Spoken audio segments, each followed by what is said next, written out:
Right, let's get the summer event on the way and hopefully pull Sangroni. As I've not got long left. Should we meet again? Sunny Summer Fontinalia. Fontinalia. The Fontinalia Film Festival is coming up. Why not head back to Fontaine? You might just run into some old friends there.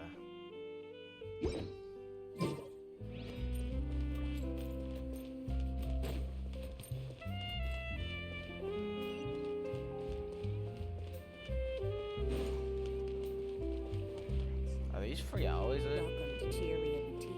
For catering services, please. Oh, is the posters up? So there is. These have not always been here, right?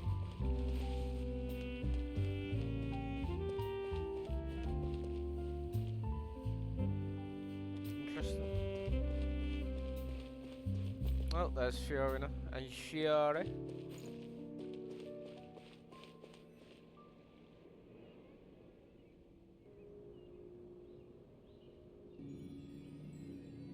See? Told you they'd be here. Xavier! Oh, and Shiori and Farina too! I forgot to change his element. Happy Fontinalia Festival. Ah, Hydro Archon above! If it isn't my darling camera operator and clapper loader! A very happy Fontinalia festival to you as well! A what load? I'm guessing you came back to celebrate with us? Yep, and help out too! Even though the last festival had some unexpected hiccups, making the film was still super fun.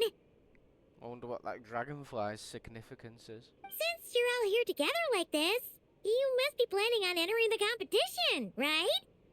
Of course! A celebration of the entertainment industry. No one who's anyone would choose to sit this one out. It only happens once a year, after all. Fontaine Fashion Week might be more my speed, but the film festival brings in a lot of orders and boosts brand recognition, so I wasn't going to miss out either. A few new awards have been added this year, too. Best Director, Best Costume Design, oh, and Best Camera Operation. Ooh, sounds like we've got work to do. Come on, tell us! What's Musketeer Pictures film gonna be about? Oh, about that. What's wrong, Xavier? What's with that look? Oh, man, you weren't scammed by some shady investor again, were you? No, even I'm not naive enough to fall for something like that again. Besides, thanks to the fine people here, Musketeer Pictures has more than enough funds to shoot without investors. And yet problems persist. Huh? What do you mean? Well, we were planning to replicate our past success and shoot a film based on a popular novel. But as we were holding auditions for the female lead earlier today, a striking young mademoiselle wandered in by accident. Her disposition was simply ethereal, the look in her eyes somewhat melancholic. Oh, I wish you could have been there. The awe I felt can scarcely be put to words. Sounds like she made quite the impression. You had to be there, friend. No matter where she stood, it was as if her surroundings, even the air itself, turned into the perfect shot. Guess you found your lead actress then? No, quite the opposite. My script is entirely unworthy of her. I'm sure it's not that bad. I fear it is. Nevertheless, I couldn't help but approach the mademoiselle to ask about her background and what brought her to Fontaine. What did she say? Sadly, she said her best friend was gone. After returning to her own homeland not too long ago, she decided to visit where her friend was from to remember them better. Oh, no wonder she looked sad. Yes, but that's when it struck me. Why not cast her as the lead in a film centered around her search for this old friend? Huh? You're gonna rewrite the whole script? But is there even enough time? Isn't the prep work super complicated? We might not finish. Think about the difficulties we faced with the Two Musketeers. We had to start from scratch back then, too. I'd say we're ahead of the game this time. Guess so, but Don't worry, Paimon. Chiori and I have evaluated the proposal, and we support Xavier's decision. You know, I never actually noticed she has a white and a blue glove on each hand. I won't really need to start on the costumes until the cast is finalized, so it's not too much extra work for me. Oh, fair mademoiselles. How can I ever thank you? Finishing the script would be a start. You know, compared to a commercial popcorn flick, I do prefer the idea of shooting a more artistic film. One that leaves a profound and lingering impact in the hearts of the audience. I agree. True trendsetters are the people who dare to go against the grain. wow! Leave it to Director Farina to have a vision. Honestly, though, the artistic passion of everyone at Musketeer Pictures is inspiring. Anyway, now that we've heard so much about this lead actress, Paimon's gotta know who it is!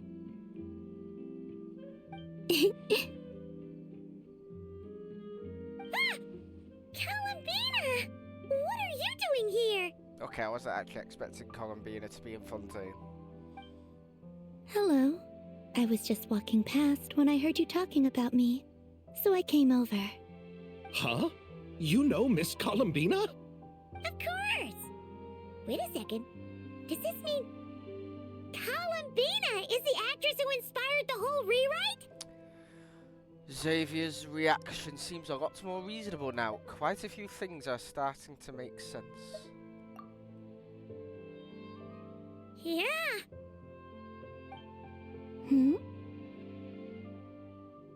so did you make the trip by yourself, Columbina? Yes. I mentioned how I wanted to visit other nations once things settled down in Notcry, remember? So I went to the curatorium to ask Never for advice. She told me about the film festival in Fontaine and said it might be fun to visit.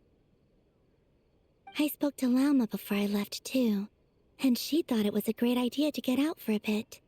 It's just, I received quite different travel advice from the two of them. Oh? How so?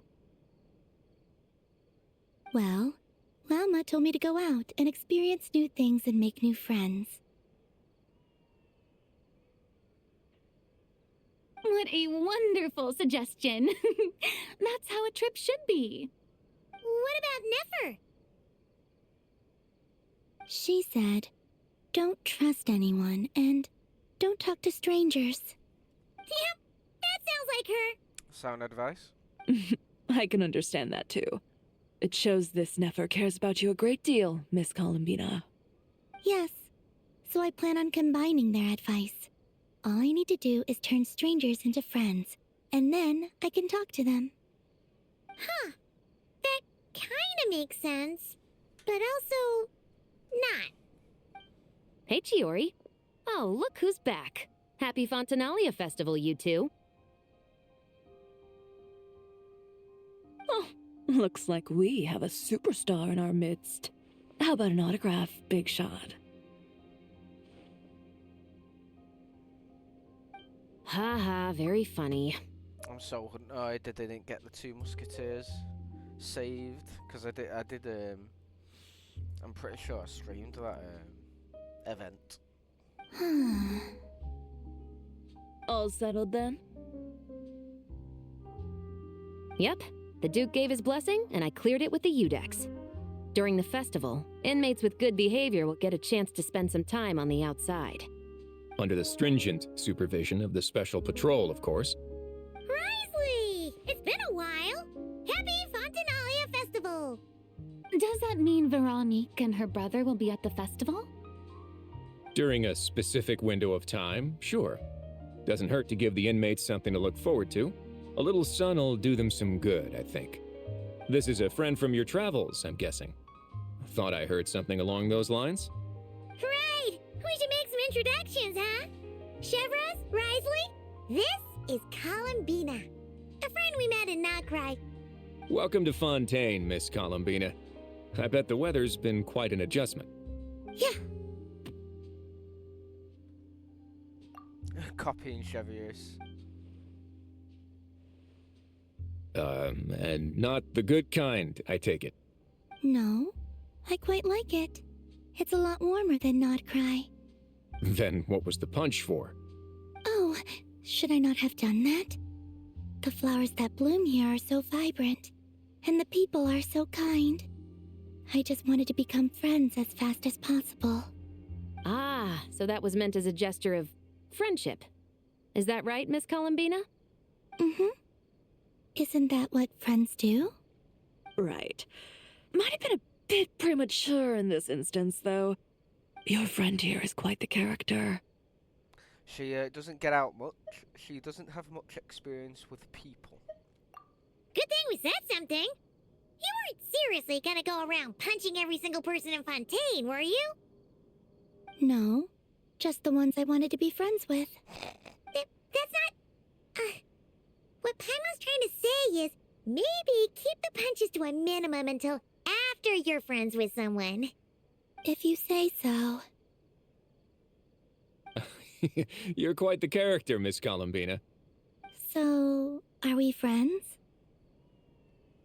Of course. Any friend of the Traveler is a friend of mine. Yeah. Oof.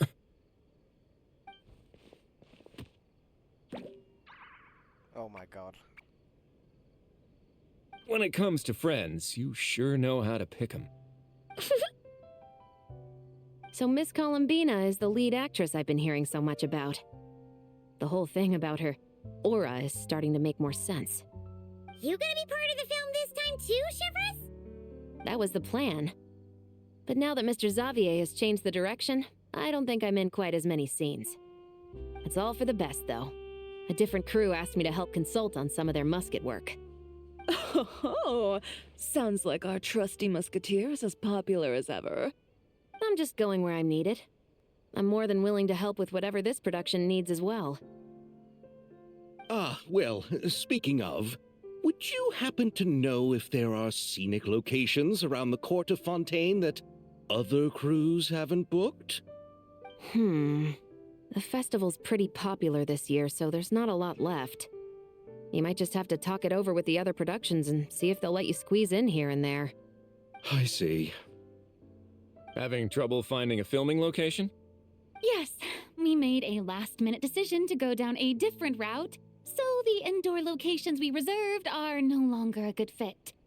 And it looks like all of the best outdoor spots have been taken. You know, I might know a place. Good views, good atmosphere, and no production team has snatched it up. That sounds perfect! Where is it? It's gonna say the fortress, isn't it? You want me to reveal it just like that? Come on, let it be a surprise. As much as that sounds riveting, I think we should divide and conquer. You go do that, and Director Farina and I will take Miss Columbina around the city to discuss lighting and styling. Is that all right with you, Miss Columbina? Traveler? And go ahead, you can trust these people. Yeah! Everyone here is our friend! So don't worry about a thing and just focus on enjoying your trip. Okay. All right, then the Traveler and I will go check out this potential filming location. It might even give me some inspiration for the new script. I'll leave this to the Duke then. Until later, everyone. Maybe we'll run into each other on set. Okay then. Lead the way, Risley! Paimon's not built for suspense. Let's get this show on the road! Who said anything about roads? Huh? Huh? Should we meet again?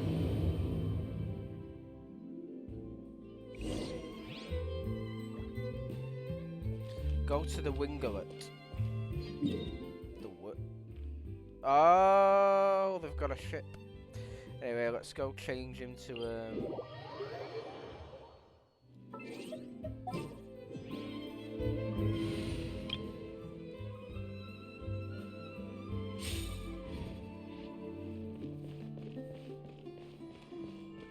Might as well.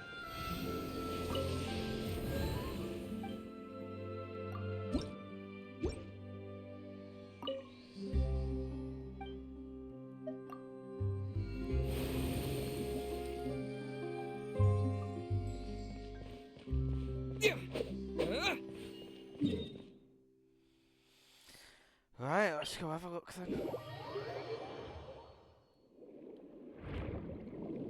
Oh wait, I forgot to change back.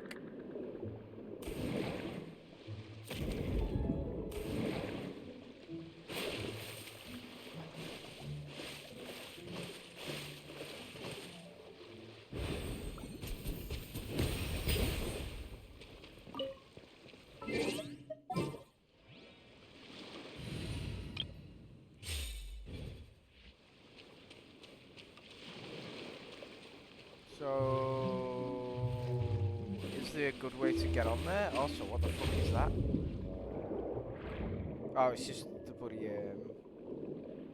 plant.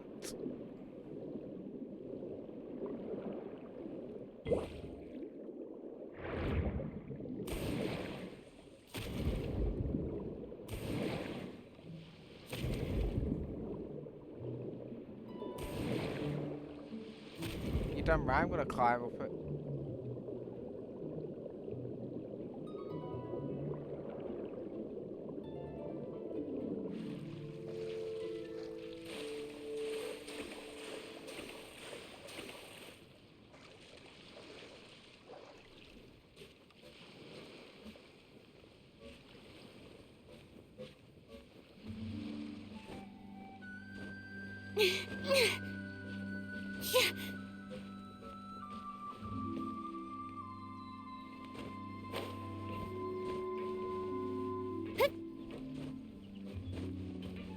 There we go.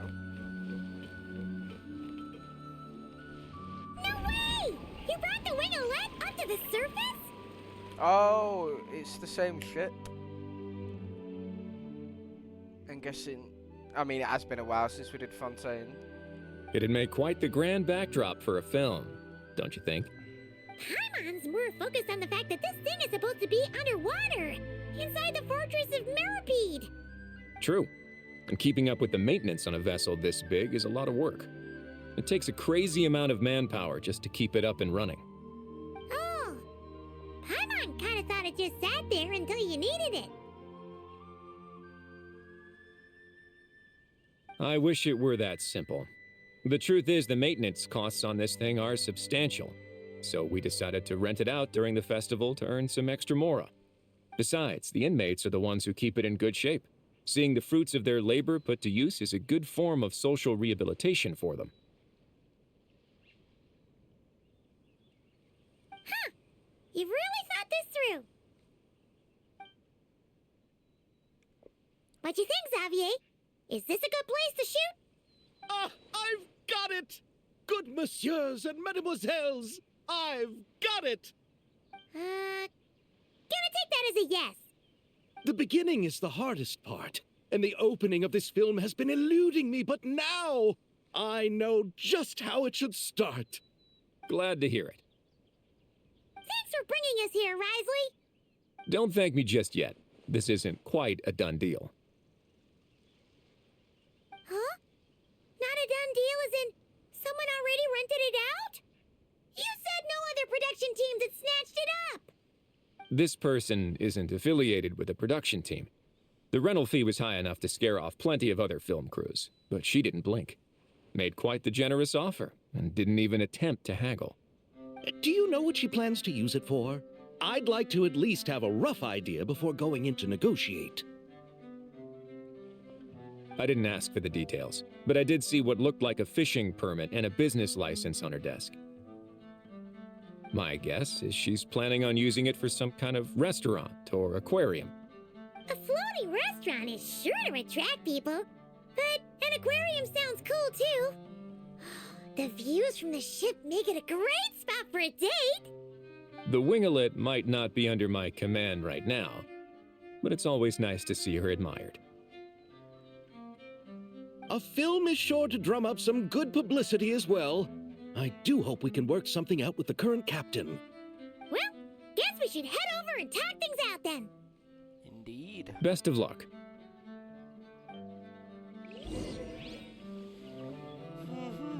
Oh, we actually get to go inside.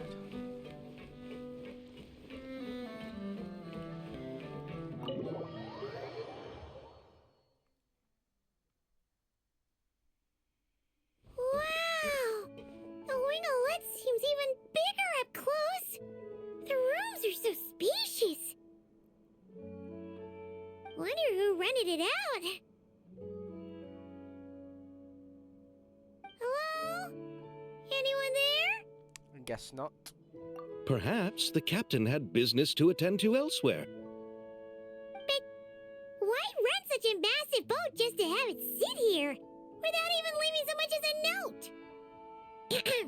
Let's try again. Anyone there? Hello? Seriously? Right now? Oh my god, is that actually Sitlala?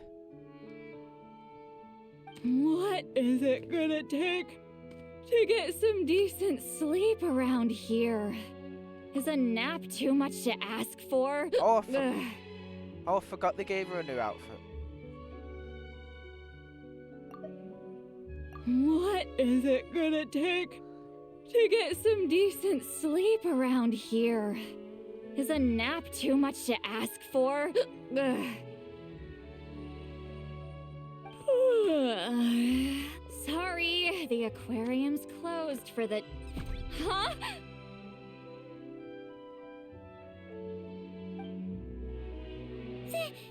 See Lolly? Traveler! Paimon! Hold on.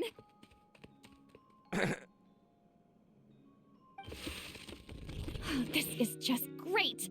How am I gonna go out dressed like this? What happened to my regular clothes?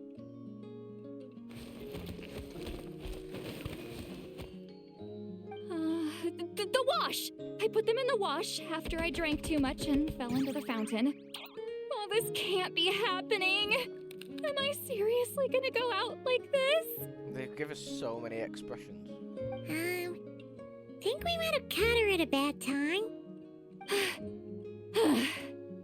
See Lolly?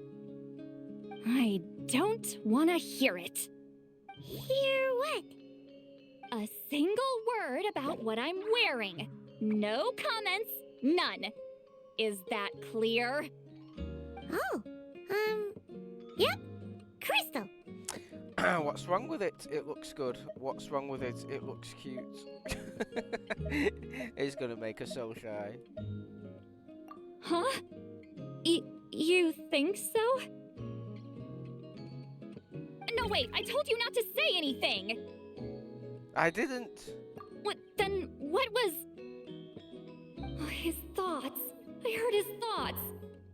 How could I forget about that? Oh, this is so embarrassing. I seemed a little too pleased to get that compliment, didn't I? Wait, the mind reading went both ways. Does that mean the traveler's hearing all this too? Probably. I didn't say a thing. Oh, you clearly did! Huh? What did we do? Paimon's not following. Nothing. It's nothing. Let's just move on. Did you need something? You're not here alone, I see. Hello, I'm Xavier, a film director and producer from Fontaine. I meant to introduce myself sooner, I just didn't want to, interrupt. No wonder we ran into each other in Fontaine of all places. You must also be in town for the festival then. That's right. We're helping Xavier with his film. In fact, we were hoping to shoot some scenes on this boat. You're the one who rented it out, right, Seed Lolly? Me? Rent a boat? I wish I had that kind of spare cash floating around. Not to mention the spare time. Don't get the wrong idea, though. I'm not here to sail off into the sunset and live out some cushy retirement life, okay? I'm not that old. Then why you dress like... how did you end up staying aboard the Winglet? Well, I heard one of my favorite light novels was getting turned into a film, so I came to Fontaine to catch the premiere.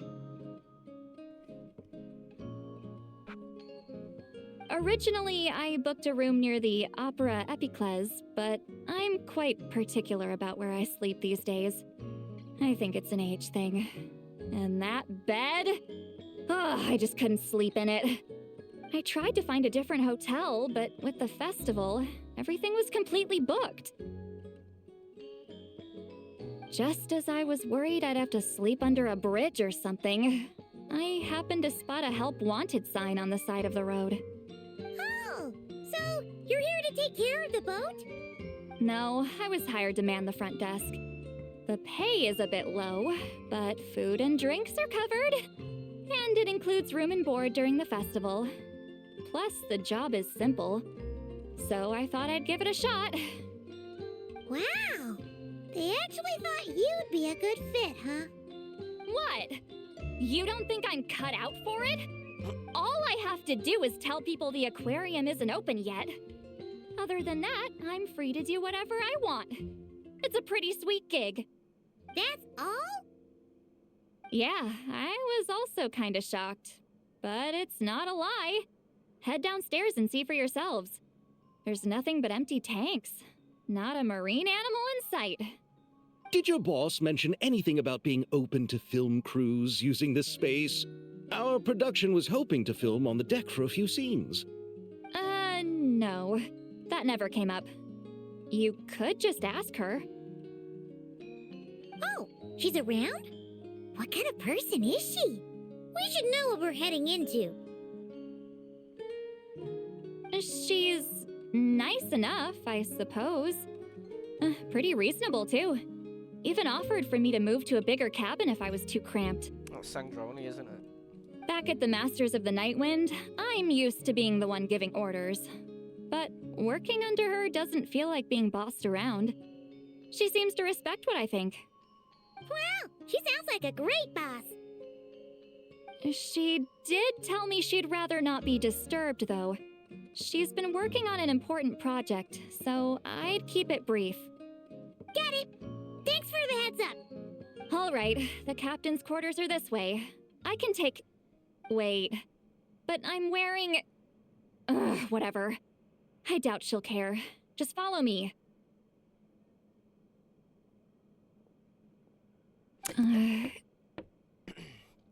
Miss Guillotin? These visitors were hoping to ask you about something. Miss Gilliton. Gilliton?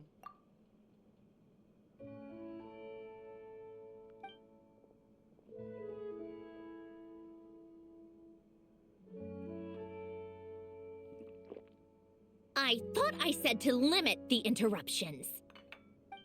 Just tell them the aquarium is still...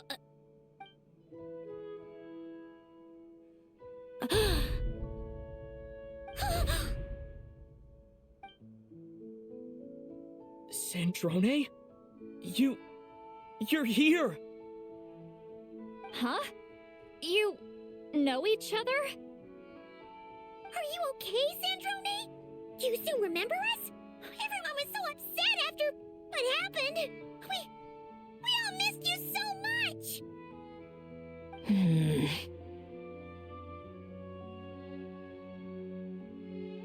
Miss Seatlolly, why don't you escort this gentleman to the reception area for a cup of tea? I have something to discuss with these two in private.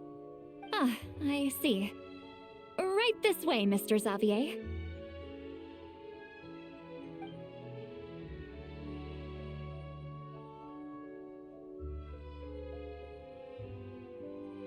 Sandrone? I really can't go anywhere without running into you two, can I? Are you okay? During the battle, your core... It was... Destroyed by that bastard Dottore. That's right. But as you can see, I'm fine now. No major issues. Or at least, there shouldn't be. I'm guessing they weren't able to fix Polonia. Oh, what a relief! Why didn't you tell us sooner? Or come back to see your friends? Now that I have the chance, I just want to say... Thank you for saving me.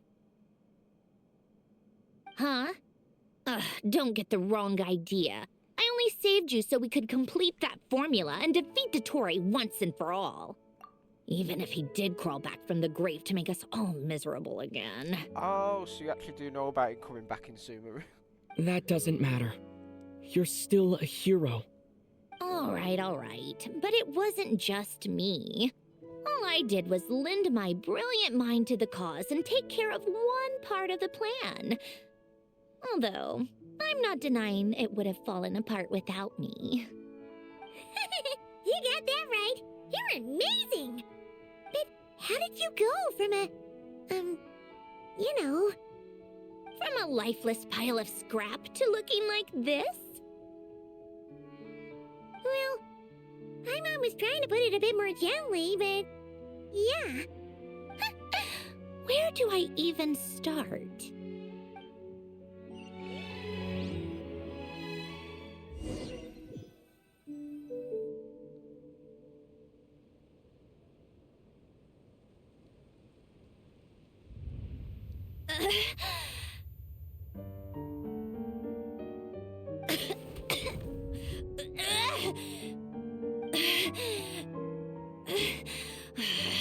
Curse it all! Where am I? Did we do it? How much time has passed? I'm not in one of that lunatic's experimental labs, am I? Our road outfit was way better. Well, apart from the collar. But I wonder if they'll actually give you a road outfit as, like, you can change into it, because that would be cool. Wait, Fontinian decor. Books from the Research Institute. Phew. One thing at a time. Initiate self-diagnostics. Assess the extent of the damage. Cut power to compromised, non-essential components. Then reconstruct available action modules. Severe damage to the core.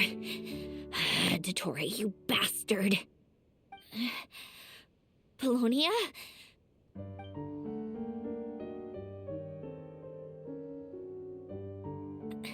Polonia, wake up! Activate!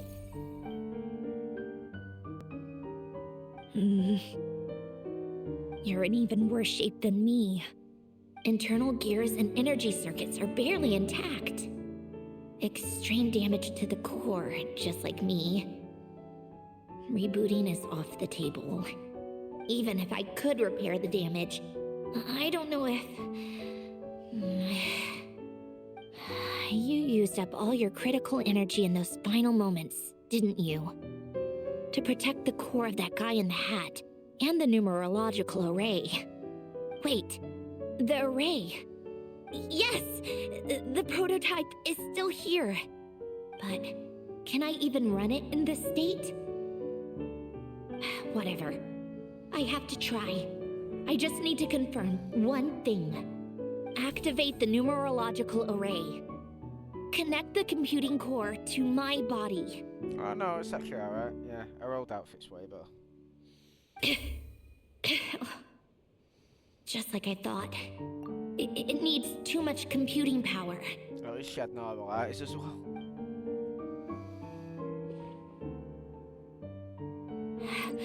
Cut off power supply to all functions except the thinking module.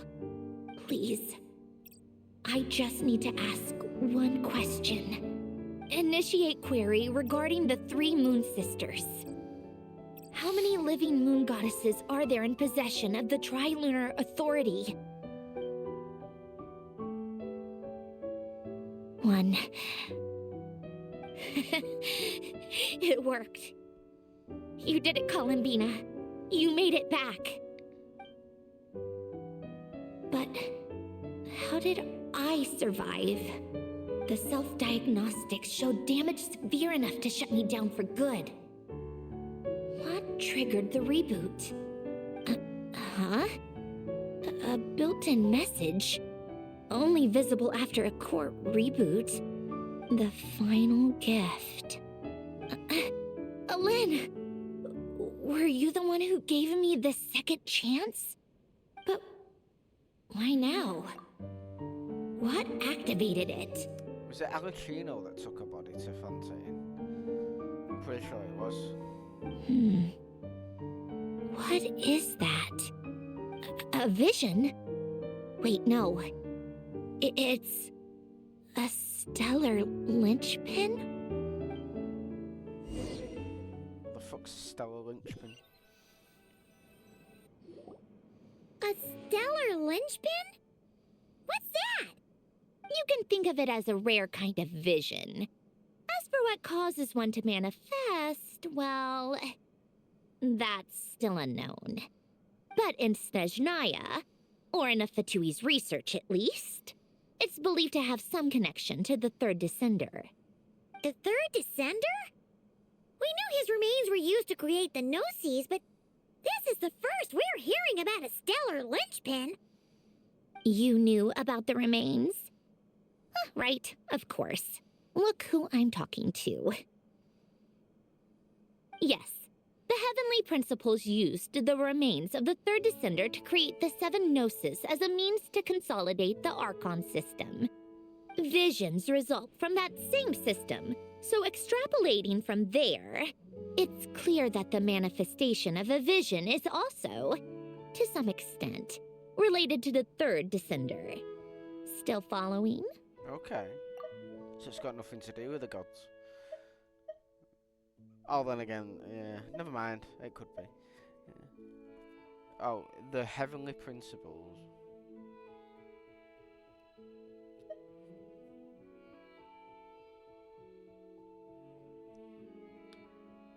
So obviously it's those gods, but obviously it's more things related to the Descender.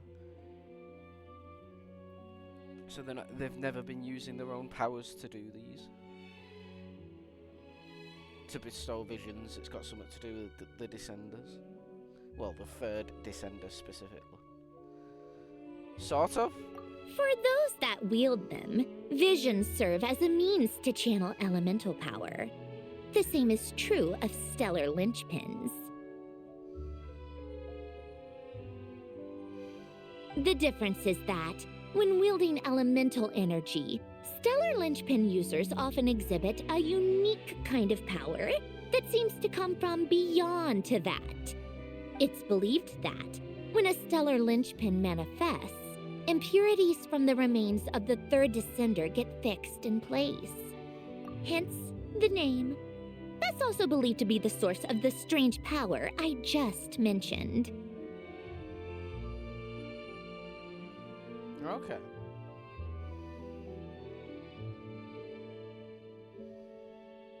We've heard that visions can appear when someone has a really strong wish or desire. Stellar linchpins sound kind of similar, so does that mean... Huh? Oh, don't look at me like that. I've never had any grand wishes or aspirations. Just a list of things that drive me up the wall. So if you're asking why this thing appeared, I have no clue. All I know is that without it, the gift Elen left me, this built-in second chance, never would have triggered. The damage to my core was too severe. But thanks to the stellar linchpin's manifestation, it did trigger. And after my core rebooted, I was able to repair the damage to my body. I also managed to import the numerological array, along with some of Polonia's surviving algorithms, into this form.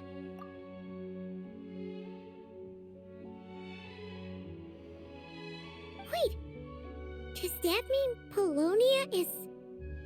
Yes. Unfortunately, Polonia is... beyond repair. Oh, we're so sorry to hear that. But you also mentioned something about a final gift? Yes.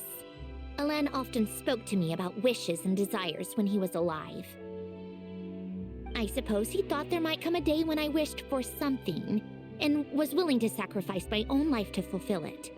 So he left me a chance to start over.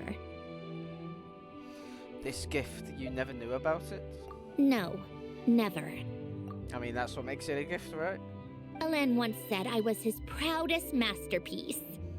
That might sound boastful coming from me, but it's also an undeniable fact. After Alen died, I started studying how Polonia and I worked. Polonia is essentially a computational machine, so it wasn't difficult to figure out the mechanical principles there. But when it came to my own structure, that's when Alen, the Lord Artificer's true greatness, struck me once again. I attempted to imitate it when I created Catherine, but in the end, she turned out to be nothing more than a superficial replica. What? But his creation skill, Catherine, is super impressive. We were shocked when we first found out she was a puppet. No, she's nothing compared to what Alen was able to create. Some of the mechanical principles of my own core are still a complete mystery to me. Keeping that gift hidden wasn't even a challenge for him. Just a shame I had to waste it on fighting Dottore. I just couldn't stand the thought of him coming out on top. You gave the world a second chance. It wasn't a waste. If you put it that way, the world owes me a whole lot then, doesn't it? Wait, but all this still doesn't explain what you're doing here. Risley said you rented the ship and even had some kind of fishing permit? That's because I'm trying to go back to the place Alen and I lived when he was alive. My former home, I suppose you could say. The second chance wasn't the only part of the gift.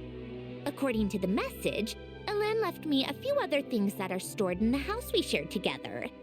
I'm hoping that whatever he left me can help fix certain anomalies in my rebooted core. And help me understand why I received a stellar linchpin in the first place. Okay, so go back then. What does that have to do with fishing?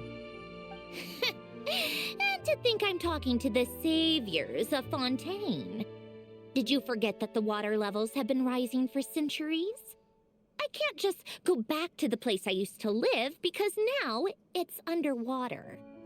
Oh, right.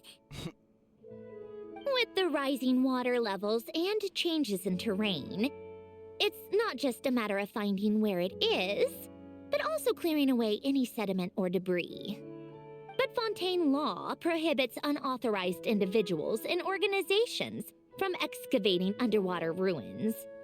A Melazine caught me the minute I even made an attempt. Why not apply for authorization then?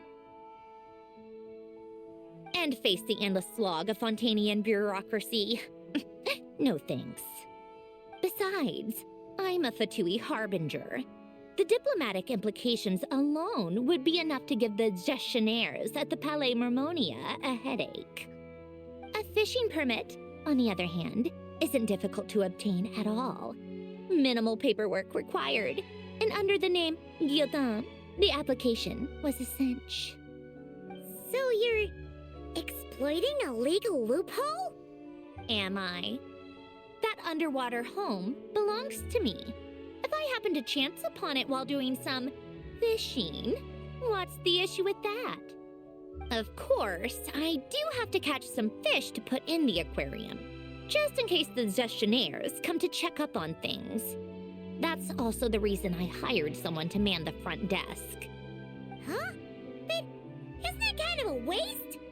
You went to all the trouble of getting a business license and rented out this giant ship, just for show?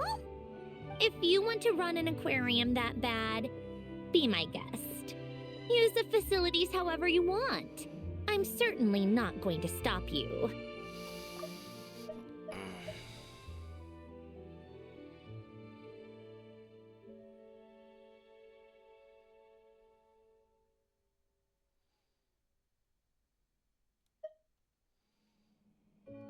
I want is to go back home and see what other gifts Alain wanted me to inherit. Hold on. Enough about me.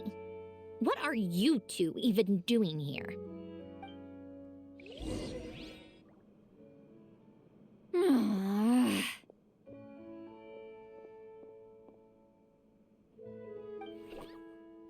Seriously?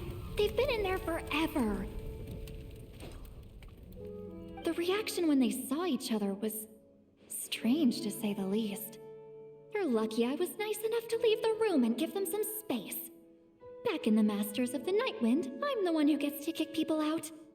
I just want to know what they're talking about. Should I cast a little eavesdropping spell? Oh, no, what am I thinking?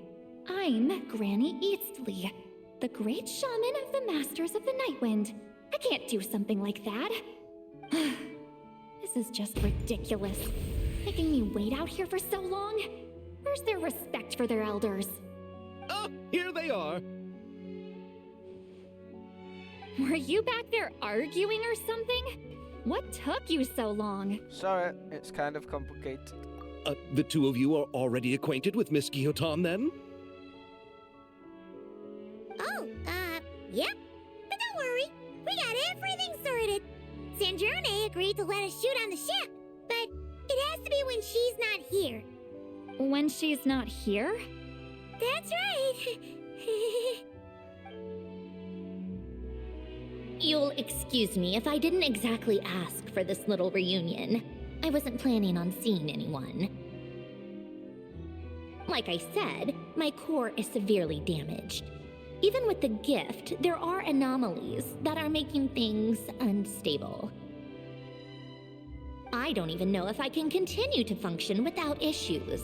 So the priority is to fix these anomalies and get answers to my own questions. Then I can see the people that need seeing.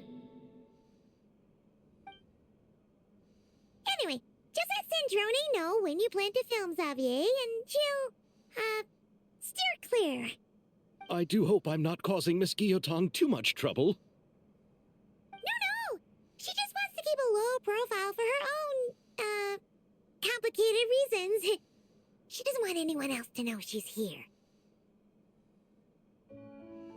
Understood. I'll be sure to keep that in mind. Oh, and St. Lale? Huh? She wants to talk to you. You mean Miss Guillotin? What does she want? Oh, please don't let it be about the pajamas. What? The 7th of the Fatui Harbingers? Why are you telling me all this? I asked the Traveler about you, and I've decided it's best to be open in this instance. I can understand if you would rather not work for a Harbinger. Regardless, the room on the ship is yours to keep. You're an acquaintance of the Traveler, and I plan to honor that. Wait, she's actually nice? It's not a problem. The captain also worked for the Fatui, and he helped Natlan a great deal. We know that there are good people among your ranks. Besides, I've been around long enough to know what it means to earn one's keep.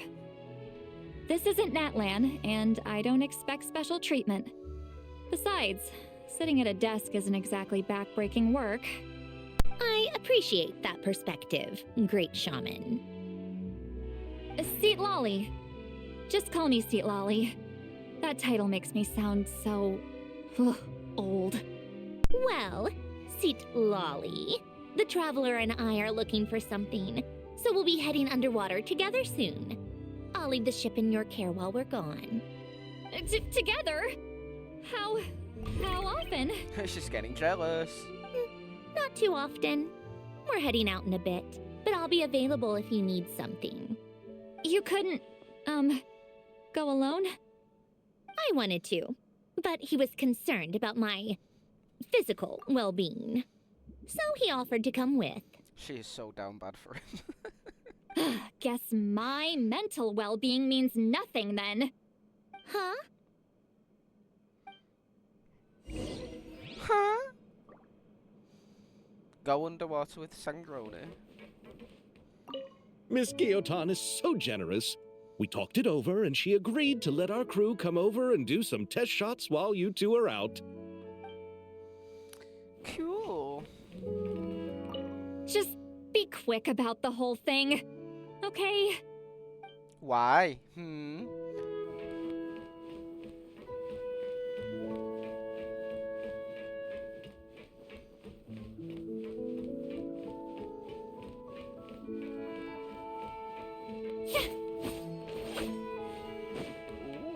Oh, does this mean we're actually going to do some aquarium thing? Like, mini games?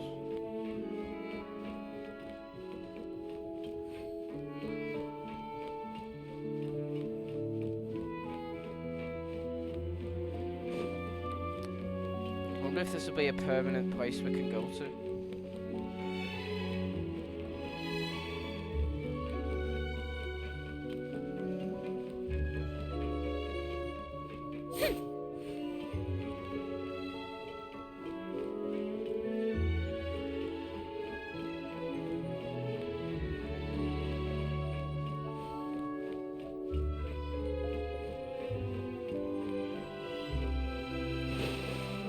Oh my god, fish!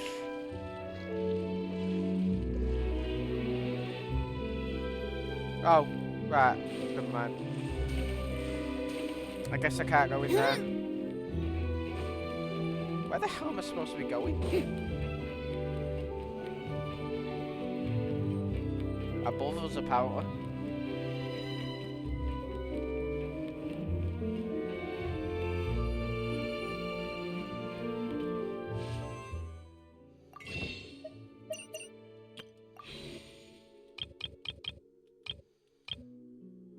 Nine.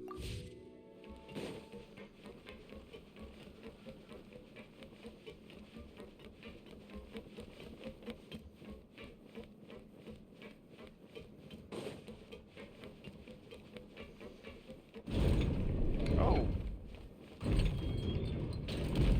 All that just for her to have a next door. What is this thing? Activate.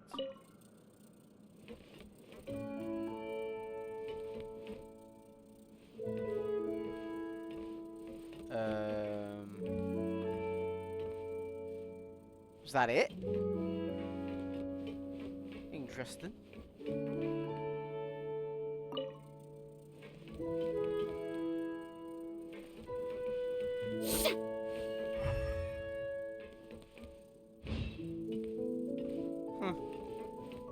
Weird. All right. Our first stop is the Barrel region. After Alain left the Fontaine Research Institute, he lived in seclusion somewhere around there. Okay, let's go. I have a few other things to do first. Now, let's go.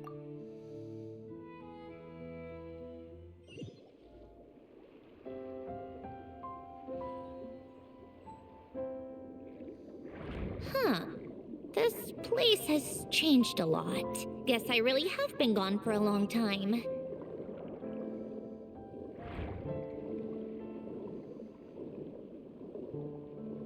Let's look around and see what we can learn. Oh, and don't forget to catch a few to take back. We need to keep up appearances, remember? Alright.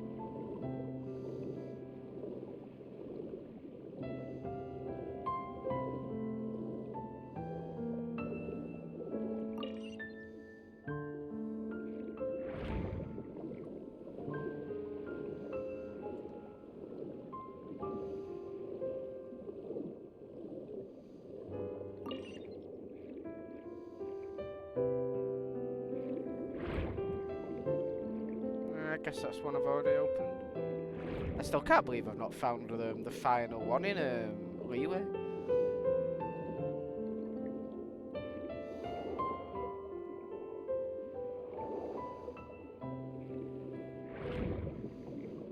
Kinda glad I went down now, so I could see them all empty.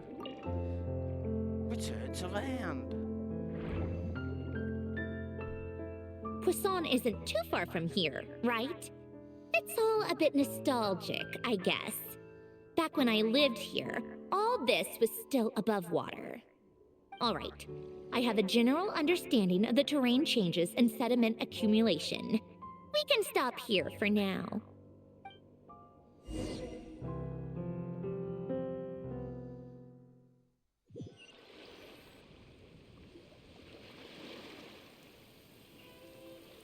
That went smoother than expected. I appreciate the help. Crab. No problem. You doing okay though, Sandrone?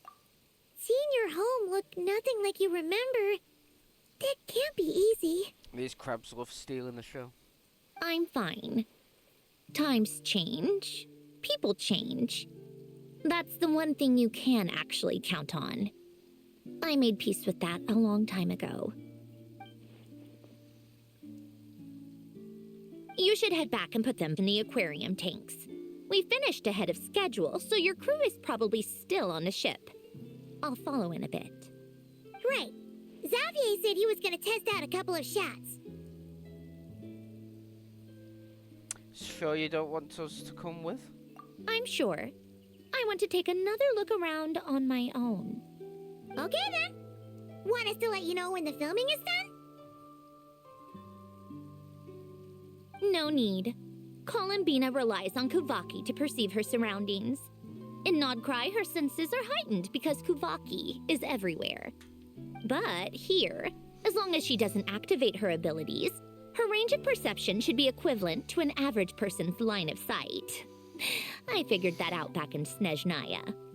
That's oddly specific. I have hiding from her down to a science. So, what? Things might be a bit different now that she's merged with the Moon Sisters, but I doubt there's been a drastic change. The point is, you two can head back. Don't worry about me. Okay, if you say so. Come find us on the ship if you need anything.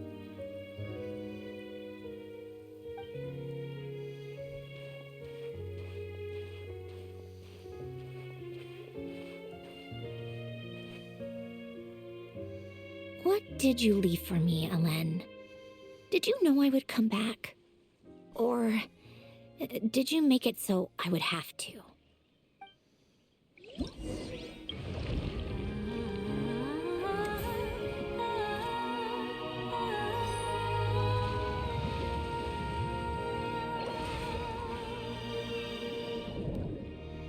Fish.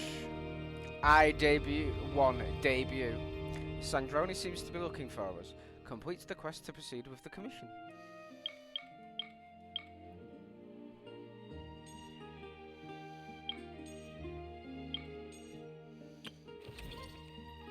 Okay, that's a lot of fish.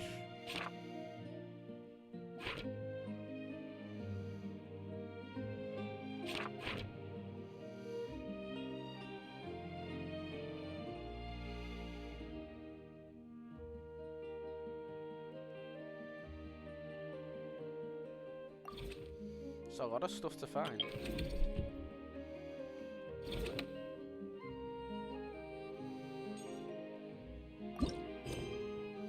Elegance, safety first.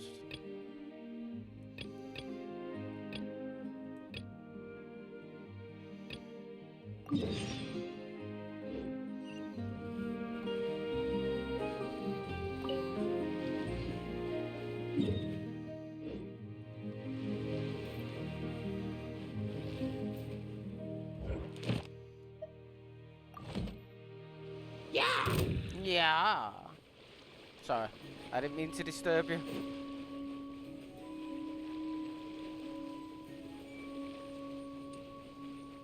Let's get back to the ship, I guess.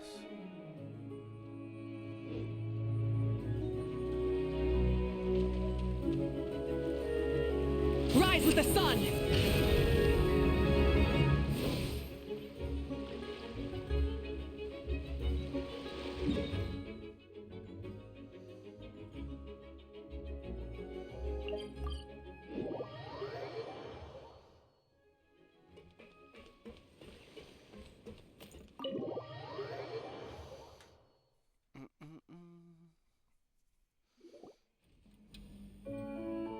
Oh, everyone's there. Xavier, we're back! Shh! Quiet on set! They're filming over there. Oops, sorry.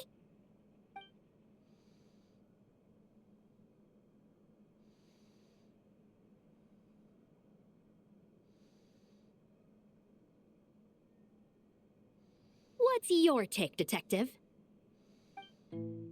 Bullet wound to the chest. Gunpowder residue on the clothes. The victim must have been shot at close range. You think it was someone they knew? Yes. It's possible the suspect arranged for them to meet at this very spot. Oh, it's Charlotte. A reasonable deduction. But you're overlooking a crucial clue. What? The obsession with them constantly making every outfit have the shoulders exposed is ridiculous, for God's sake. What's the obsession? The victim's pocket watch is missing. And cut! Like the shoulders, the upper arms, and like the armpits and the weight, like the armpits area. It's like, what the fuck? I think we got it! Good work, everyone! Phew, finally. Like, it's fine a few times, but when they do it like for nearly every outfit, it gets a bit old. Like, come up with something new already. Acting was nerve-wracking for me when I first tried it too. Just loosen up, and you'll get used to it in no time. Chevres! Charlotte!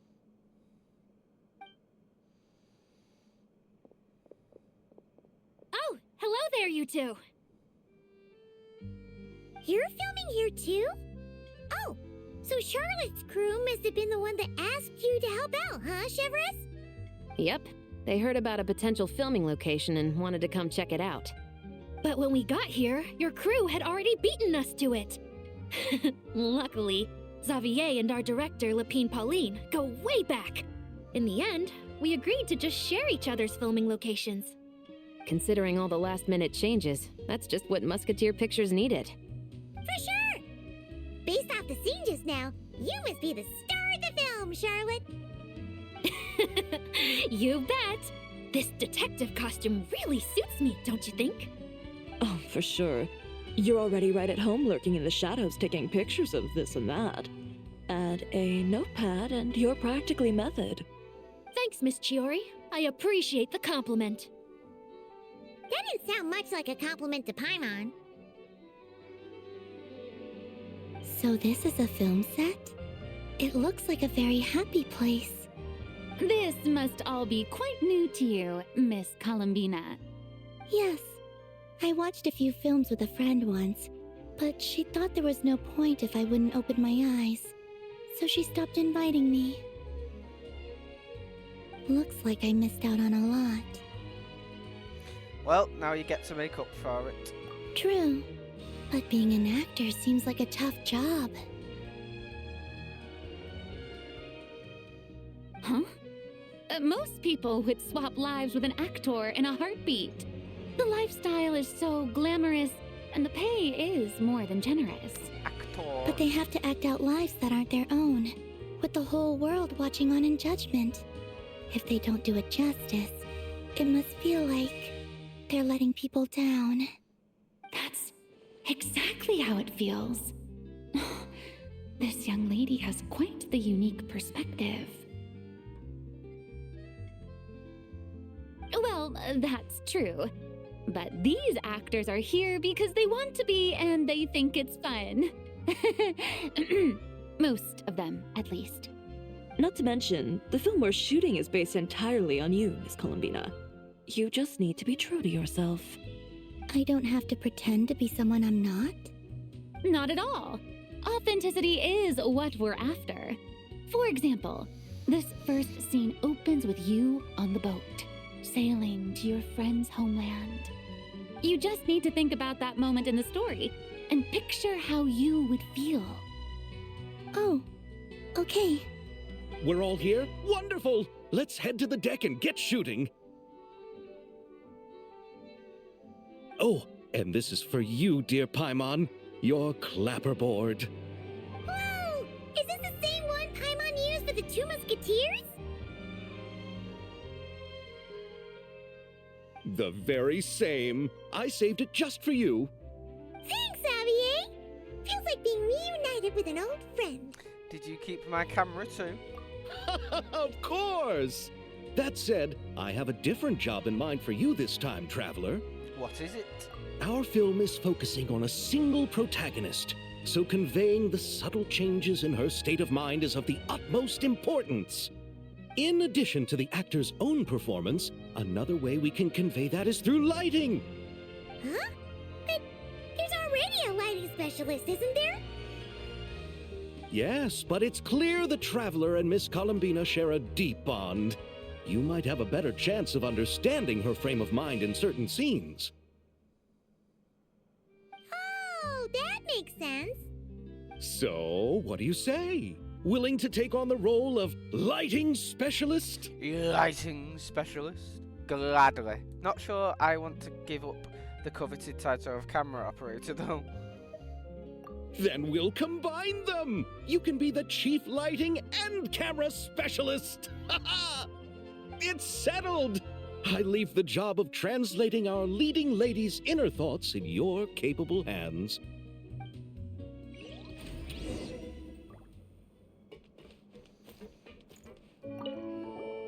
Oh, I didn't expect to run into you two on set.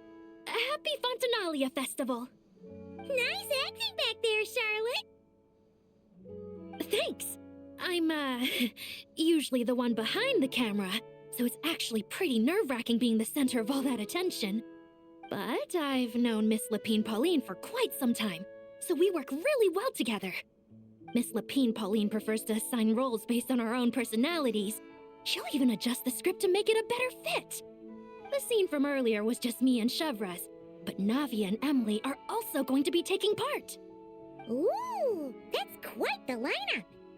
Your film's leading lady also seems like quite the score.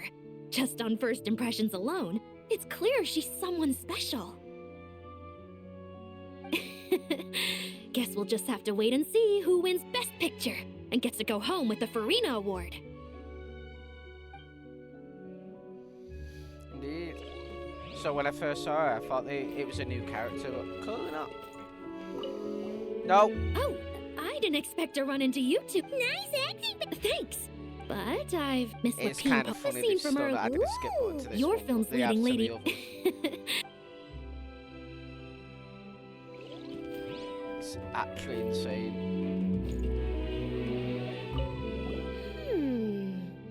Seeing all the sets in place, things are looking even better than I expected. The actors are doing great too. Editing it all together is gonna be a piece of cake. Bet I can finish it in one night. Piece of cake. Hi, Lapine Pauline. Hey, you're back! The timing couldn't be more perfect. If there's one thing you absolutely can't miss, it's the Fontinalia Film Festival. And you're a director this time. That's so cool. It's all thanks to my apprentice, Ninette. She's the one who told me to read Great Detective Herlock in the first place. And then it struck me. This would make a great film. What about your savings, though? You didn't... Yep, I went all in. Paimon was worried you'd say that. Oh, relax. It's different this time. I met director Xavier back during my camera outsourcing days, so I got to know the industry a bit. I know exactly what our film needs and what the fans want to see. So be sure to check it out. I'm confident we've got a winner on our hands. Sounds like it. But we've got some filming chops ourselves. It's definitely still anyone's game. Then may the best film win.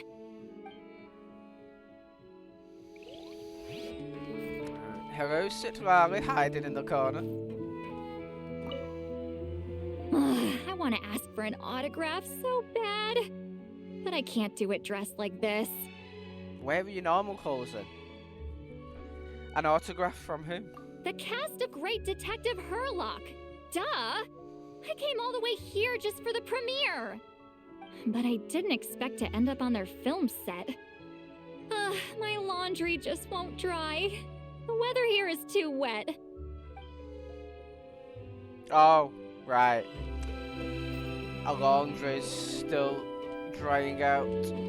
Of course, of course.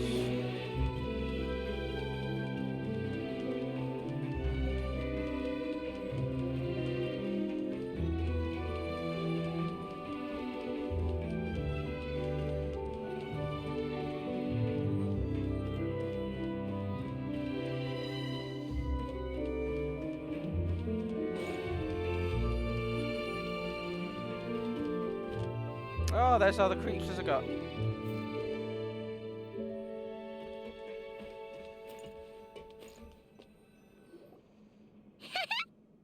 having a bunch of fun filling up this aquarium.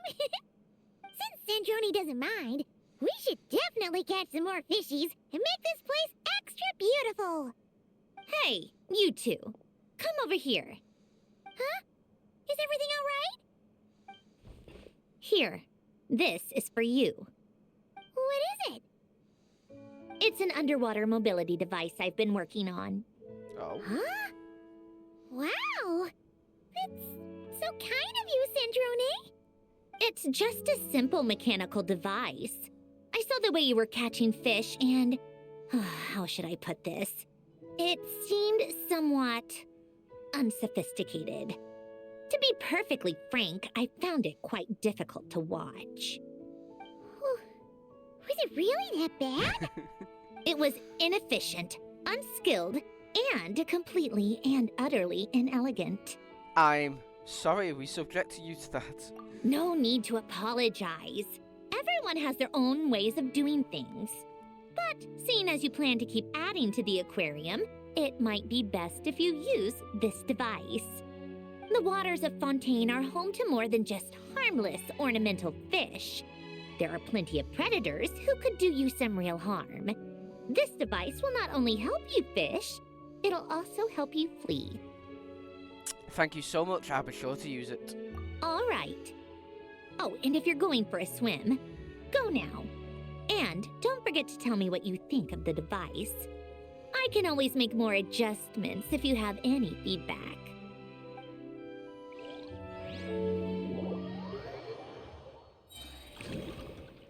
Start challenge.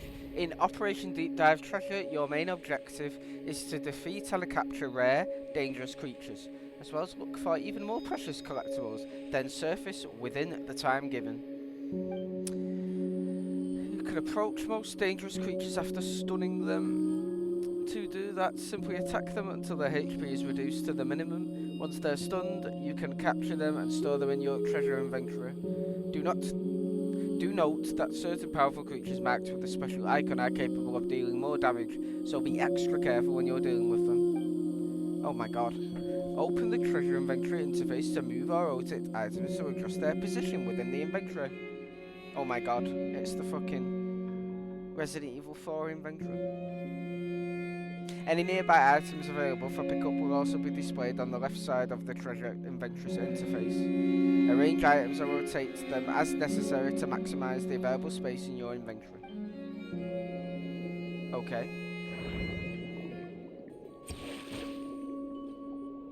So we just beat them, right?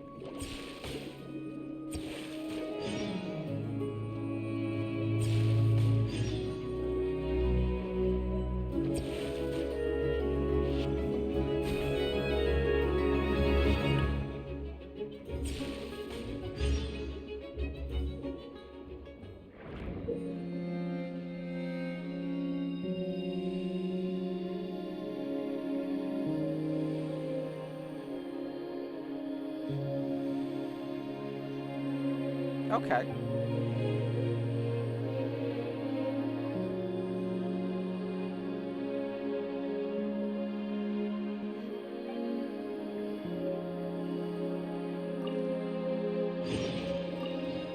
Custom dinner plate.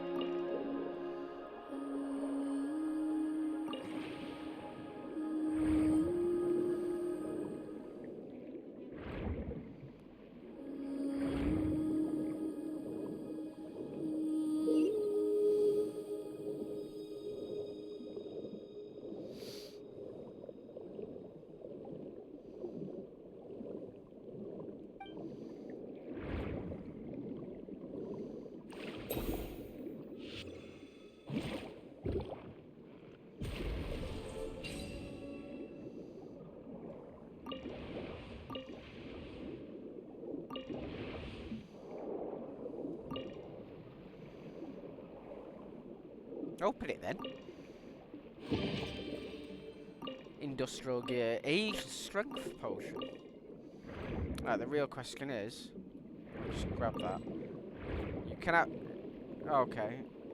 The other two are still here, right? I've just never picked. Yeah, they're here. They're in the foliage. Got 'em.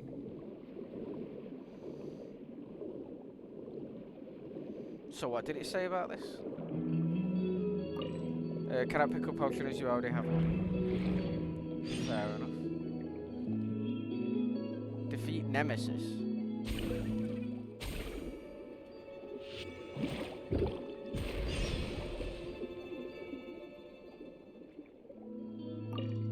Something already killed it. Piano bench. Whoa, whoa, okay.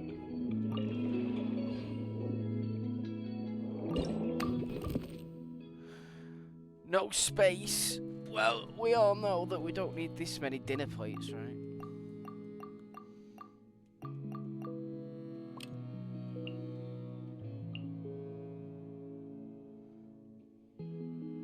Okay, so it does put it in there.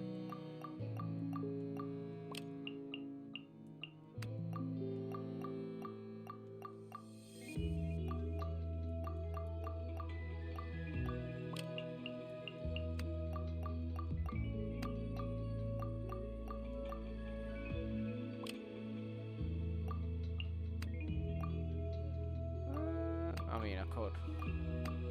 I guess. Oh my god. Guess this will have to do.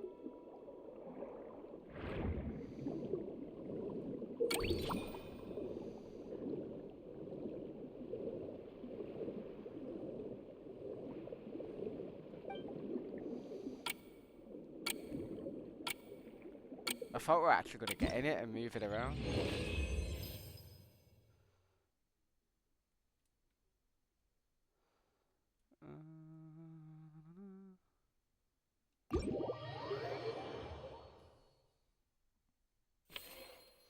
Quickly open the event's main interface.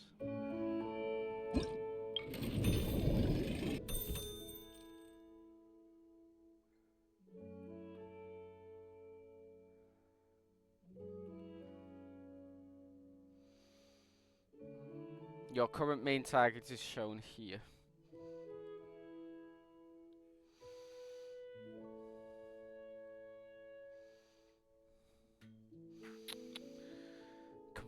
Click to complete the main commission.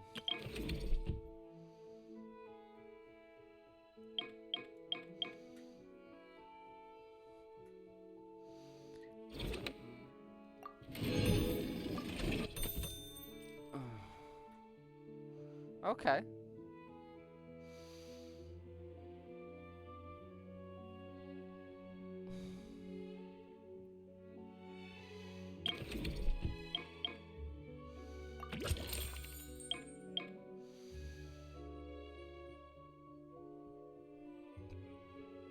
Ooh, that'd be a good one. I mean, it does recommend it, to be fair. Phase 1.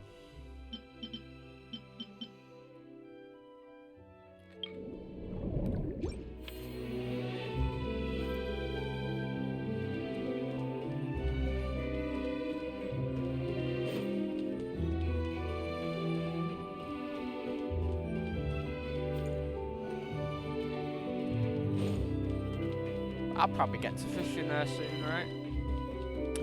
Is that what it's saying? So where's the aquarium? So are they in here now? Oh, these just the story ones.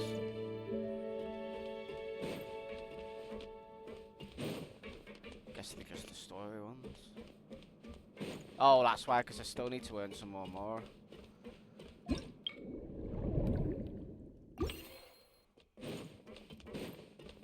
Didn't even teleport me there, that's just rude.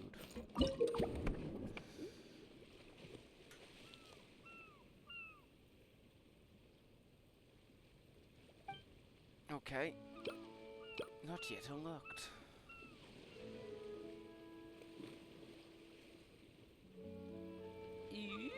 That's a lot of stuff to do.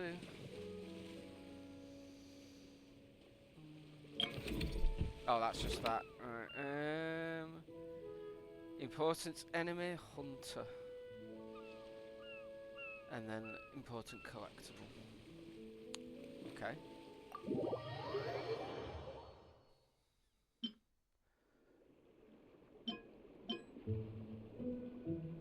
Oh, sorry to that. Bring out 5 green grade dangerous creatures in total. Bring out 5 blue grade dangerous.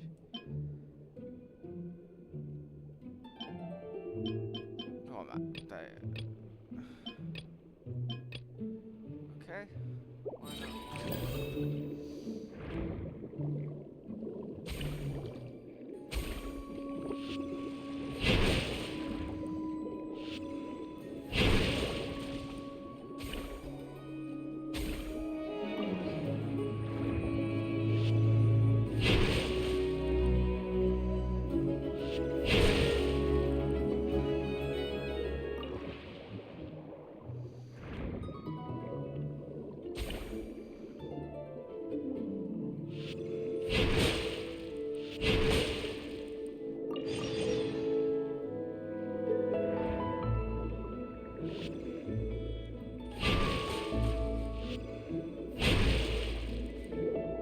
Excuse me, but you will. Why is it not breaking?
Oh right, they're both worth that much.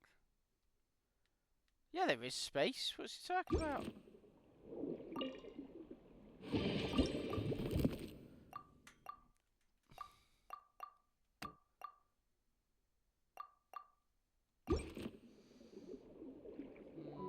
Right, just need one more. Oh, there you go. We've got a few down here.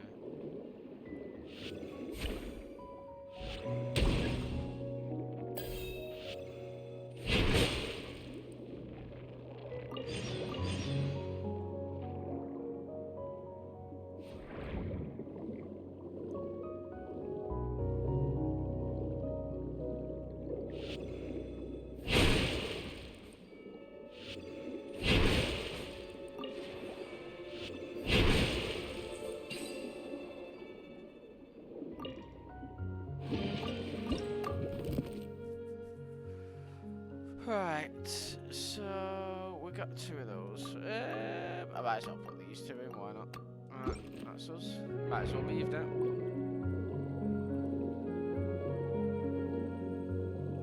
Why does this look different?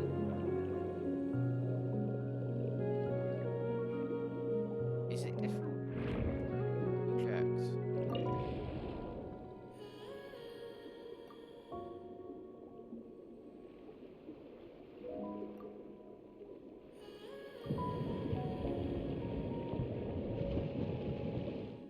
Oh, it just moves you around.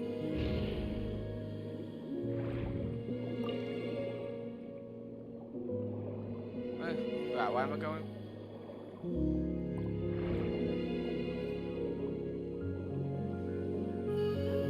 Oh, there it is.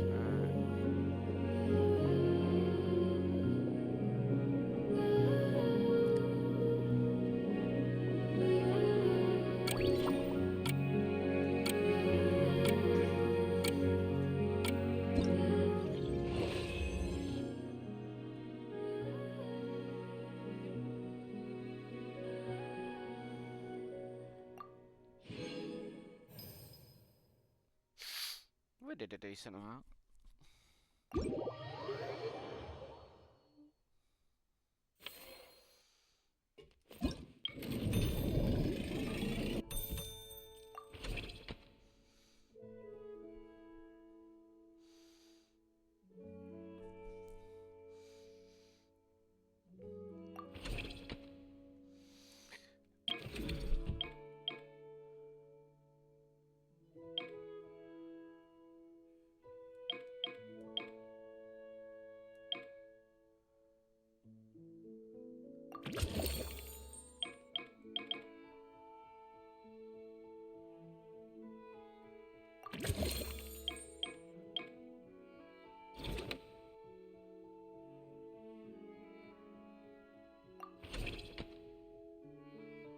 Complete the quest to proceed with the commission.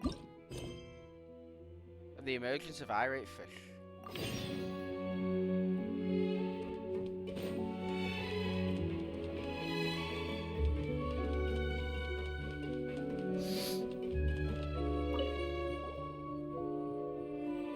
Hello there, Traveler in Paimon. Miss Kyuton mentioned you've been running an aquarium. Naturally, I accepted her invitation to come serve as a marine consultant. Happy to have you on board. We're so glad for the extra help. Great! With Head Nurse Siegeween around, we won't have to worry about the little fishies getting sick. Since you asked me to look after the animals at the Chevalmoran Film Fantasyland, I've picked up a few tricks of the trade. It turns out looking after animals isn't all that different from caring for patients. Well, the well-behaved ones at least. But that's the thing. Not all fish are well-behaved. So on top of looking after the ones you already have, I have a few ideas for inpatient therapy that I'd like to discuss. Please go ahead, I'm all ears. The word from Officer Seth is that certain wild fish have been getting unusually aggressive lately. Apparently, they're attacking other creatures, as well as divers and even small boats. I was wondering if we could invite them to the aquarium for some rest and relaxation. At the very least, it'll keep them from causing any more trouble. Once they're here, I can look for a way to cure their sudden bad temper. That way, we can help the fish and the waters return to normal. And you can add some unique guest performers to your aquarium. What a wonderful idea! You've got my full support. All right. I'll give you all the intel I have on where to find those aggressive fish. The rest is up to you.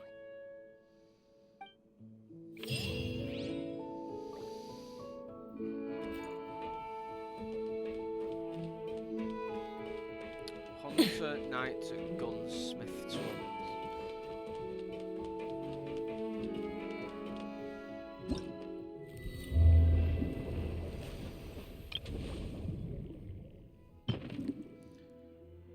Complete the quest.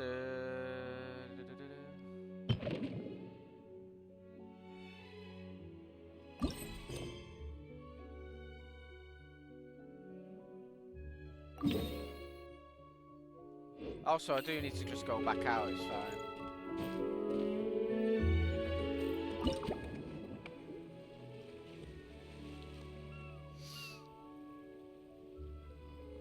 Right, surface and we get Hunter Knight Gunsmith Twins, explore the designated zones. Right, let's try this.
right, you gotta wait for the... Oh.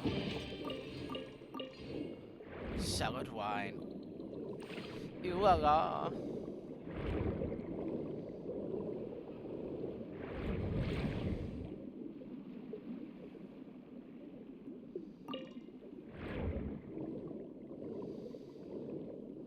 Let's go fight these fuckers, shall we? What do we have here?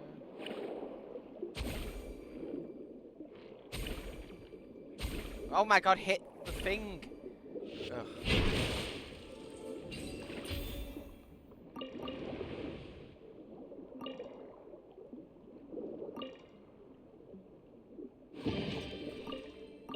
Dinner spoon.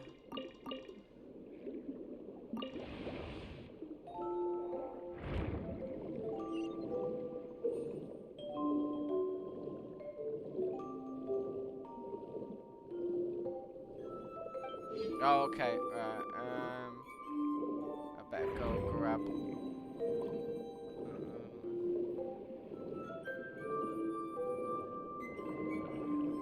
all I need is, well, you know.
I really need to stop letting him hit me.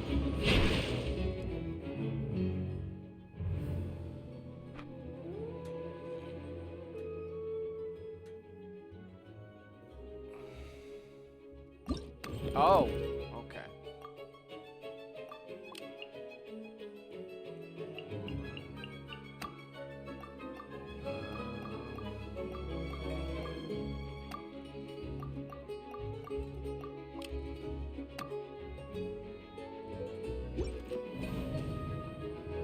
Right, okay, it's good to know. Well, that's how it works. I was expecting it to be that difficult, Jesus.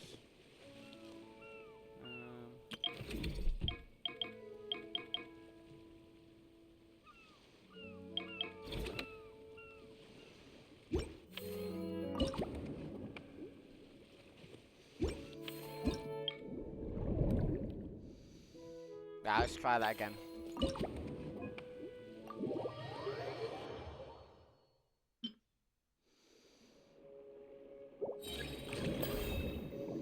I've got this.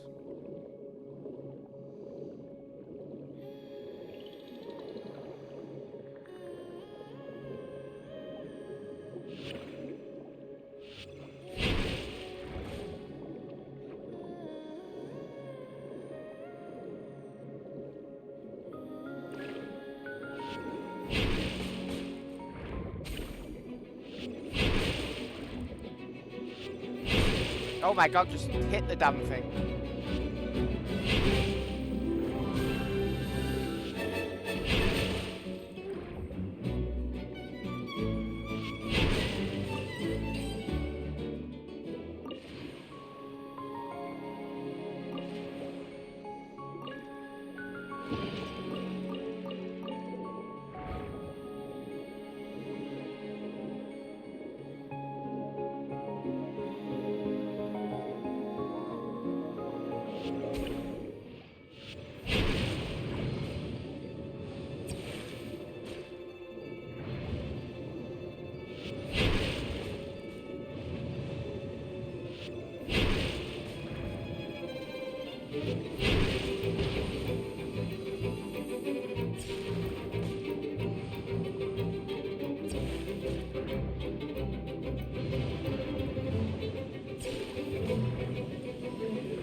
Oh, it's so fucking close. What? That's ridiculous.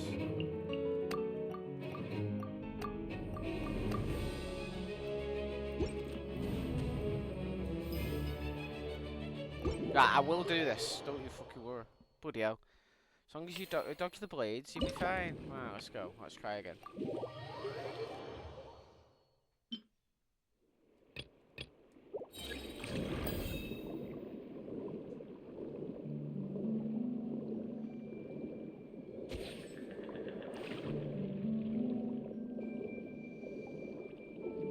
I wonder if that actually makes it more powerful, because it looks like there it has.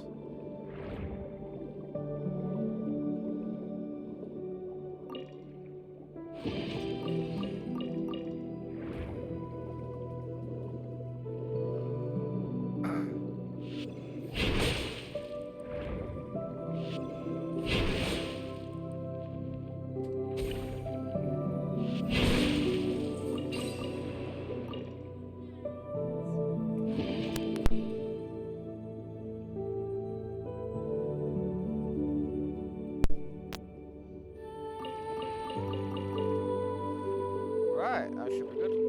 Let's try this.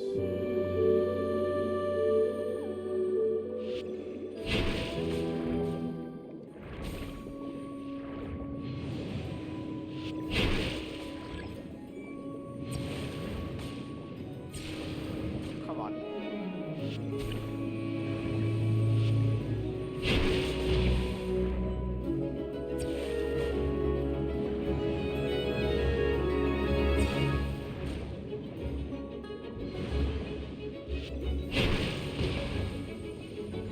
Okay, we're doing alright this time.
Oh, that was nasty.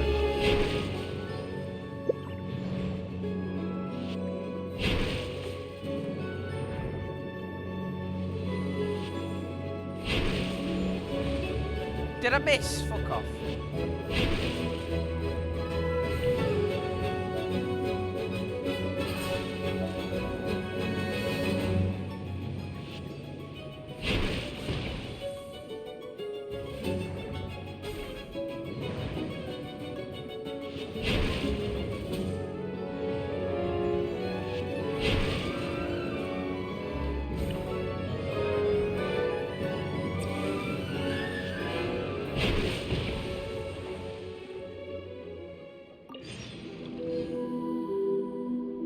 There we go. Perfect.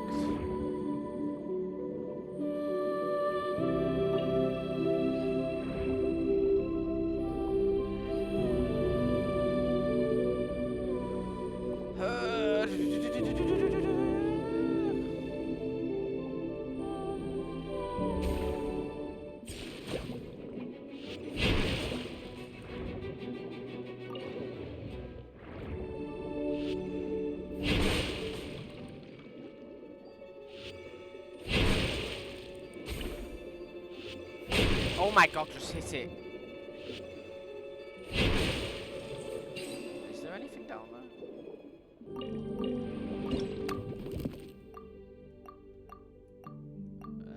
Not particular fussed about that actually. 160. Yeah, that's way more than with what I've already got. It's way more than that. Then again, I can grab one of them by doing this.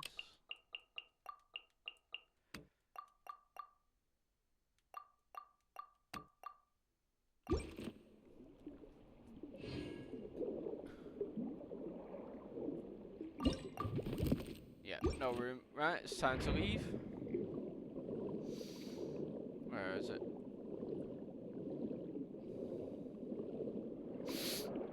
Easy peasy.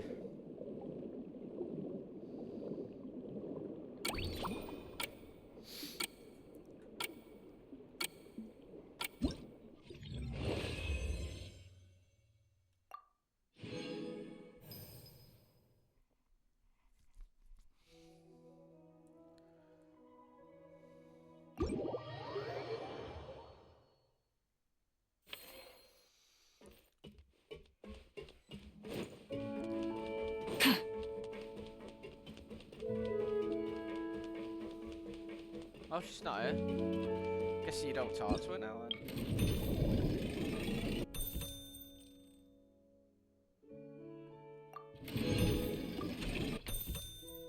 New water zone unlocked. Woo!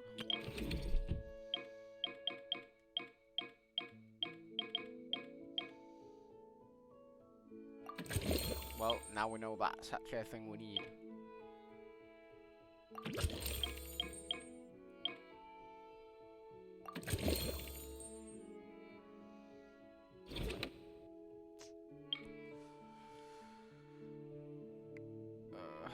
Right. Right, let's get on with the next part of the mission, shall we?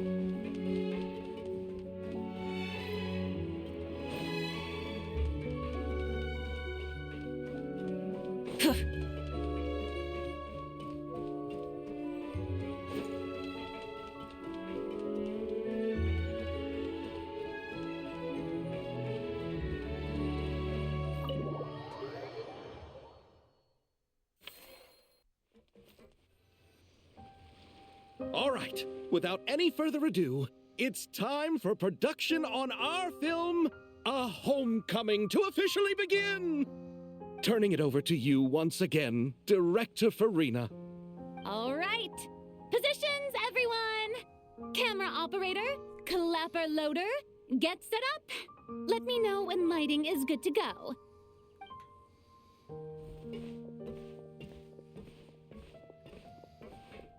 All you need to worry about, Miss Columbina, is hitting your mark.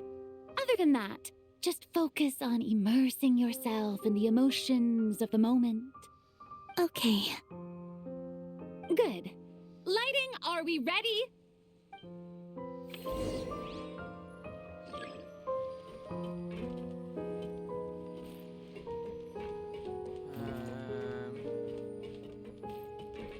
Would this be a good place? Probably.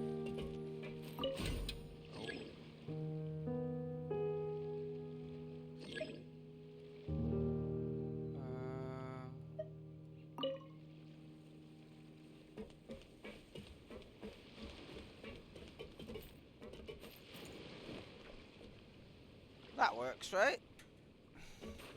Maybe? Did I do it wrong?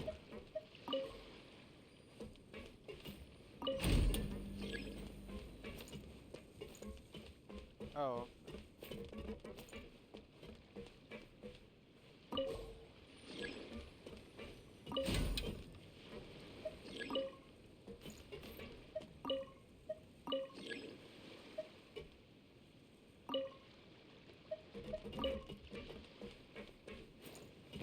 What am I supposed to do?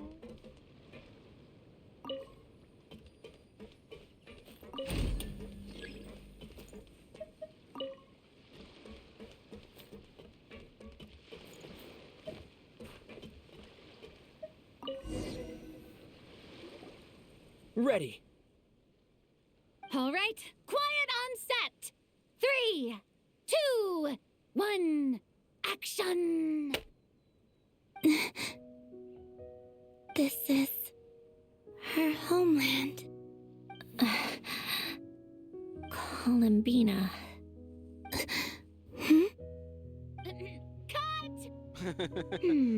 The emotions I'm looking for were definitely there. Let's just try to keep it a bit more natural. Oh, but definitely keep that gesture at the end. I loved how real it felt. You looked genuinely moved. All right, if you're ready, let's go for another take. Miss Columbina? That presence. It kind of felt like Sandrone?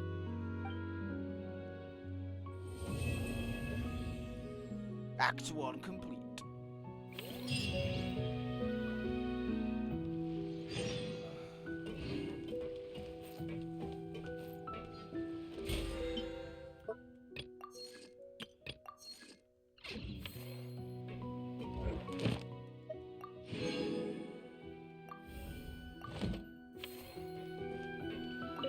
Terrific performance, Miss Columbina! Truly excellent work. Thank you, Director Farina. You really don't mind me not taking off my eye mask? Not at all. Xavier and I already talked it over. The character is based on you, so there's no need to change what you're accustomed to doing. Besides, the mask could become one of the defining traits of our film's leading lady. Just like you suggested, we'll leave the reveal to the more important moments. Fair enough, Ski. Anyone else? No one else to talk to? Well, ain't that a bit damned rude? Right, what was it? Wait until 2 days later at 8 o'clock. Is everyone else changed inside?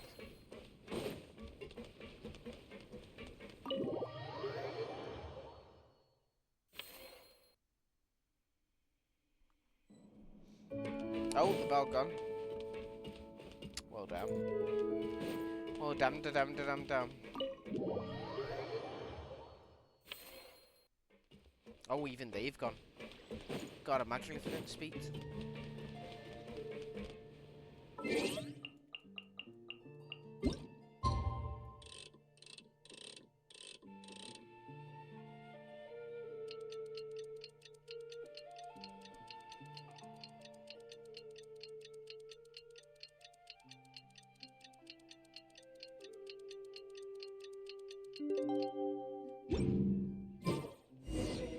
Sandrone said that if everything goes smoothly, we should be able to pinpoint the exact location of her home today. Let's head to the Wing-O-Lette and meet up with her.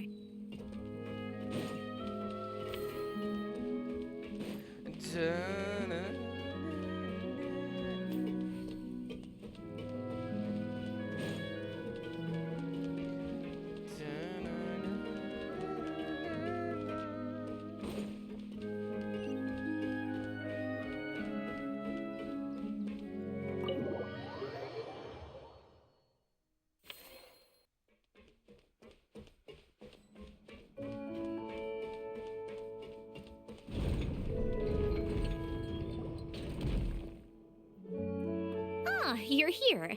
We should get going then. Xavier and the others should be filming soon.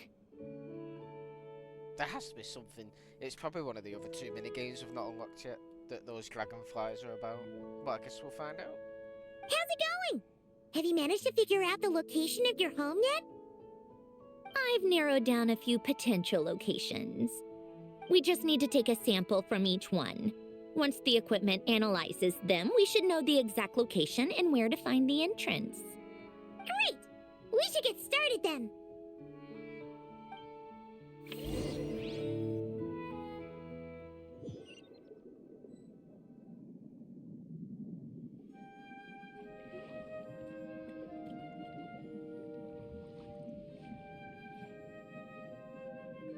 All right, let's get a move on. That should do it. Let's head back. The filming should be just about done. We made good time. We might even know the location by the end of the day. So we didn't actually do anything this time? You sound pretty happy about that. Do I? I suppose I've just had enough of these anomalies I've been dealing with. The sooner I can fix them, the better. Anyway, enough chit-chat. We have work to do. Oh, but let's head in through the side door. I don't want to run into the crew on the deck.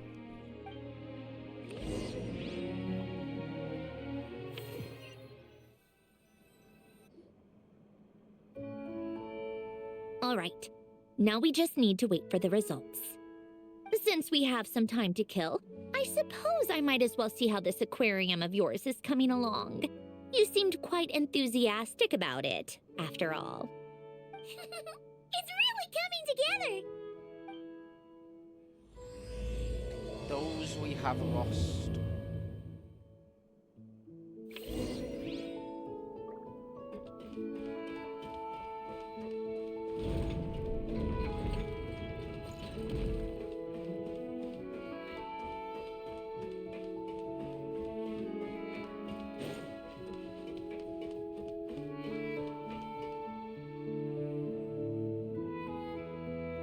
Oh, kind of impressive, actually.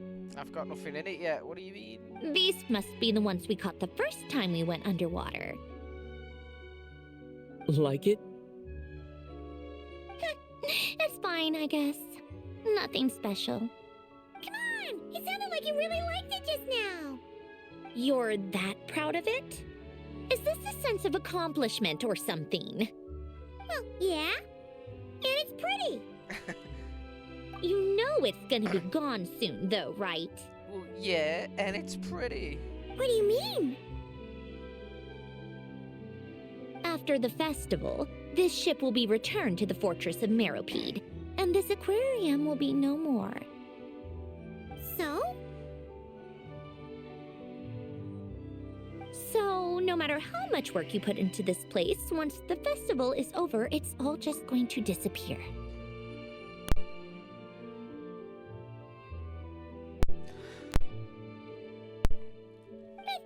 Not making the most of it when we have the chance is an even bigger waste! But if you know it's all going to be gone one day, why even bother? Well, because... Because you still get to keep the things you gain along the way. And those are things that can never be replaced. You mean memories? Oh my god. Doesn't that make losing them even harder? Well, if you put it like that... I mean, if you never had anything to lose in the first place, you wouldn't even feel anything, right? What? But the happy memories we make along the way last forever!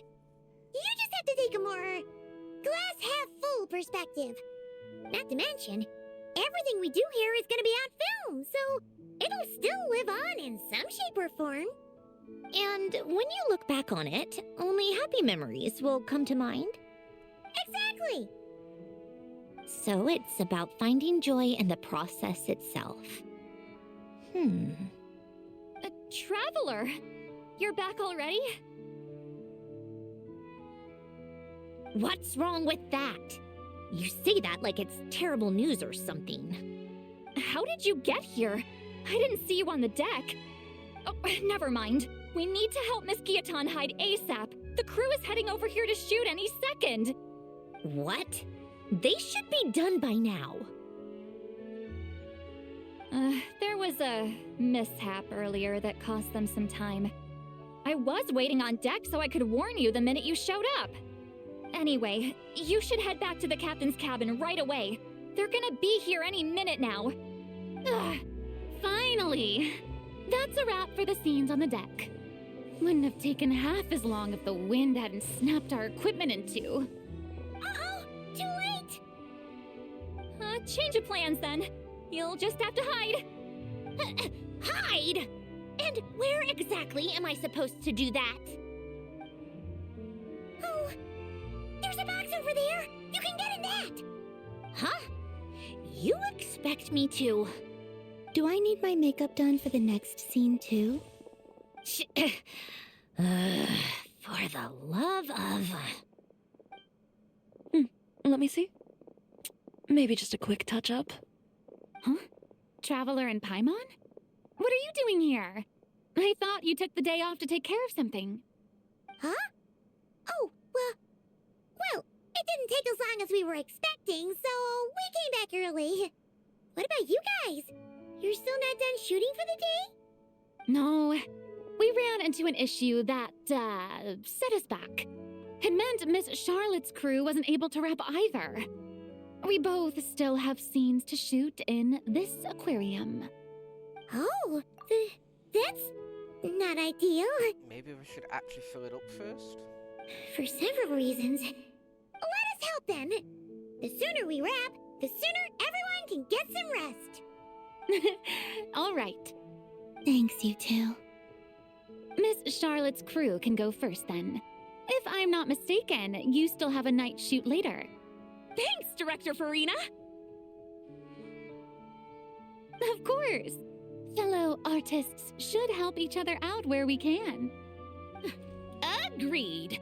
Well then, camera, lights, get set up. Actors, give your lines a quick once-over. Let's try to get this in one take.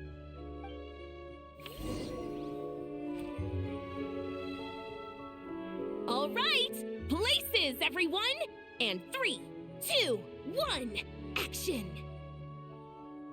So, the story ends like this. But when Duke St. Germanus departed, he clearly said that everything was beyond redemption. Huh? That sounds familiar. Wait, it's from that novel I came across while researching the numerological array. He's only a genius when it comes to mechanics, and everything else, he's just an ordinary person. Huh? What was that noise? Whatever, I'll just fix it in post. Miss Jacoba, please don't speak as if I were the accomplice. Not so hard. This box isn't sturdy enough for that.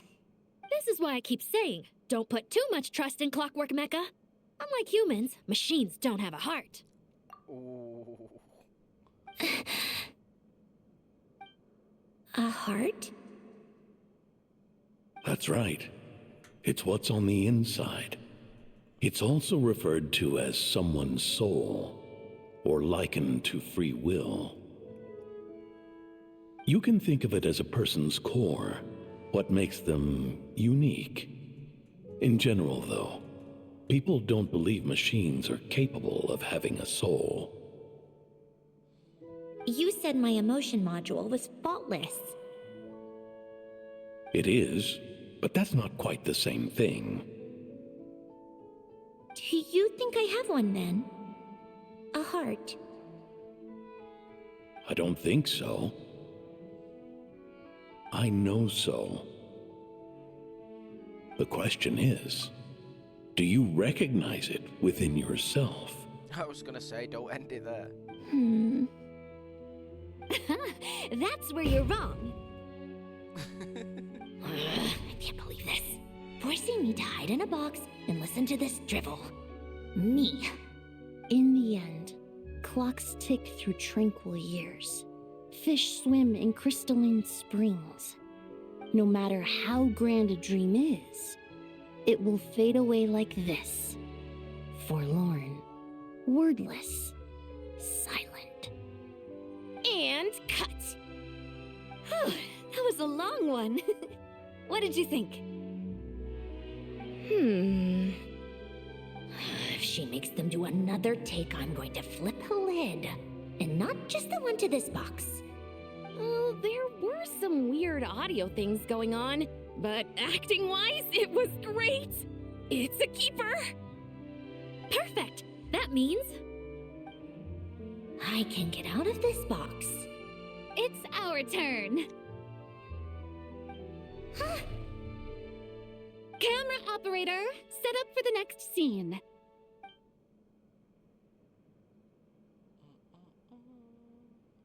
In this one, our protagonist peruses an aquarium in a foreign land and gets swept up in memories of her friend.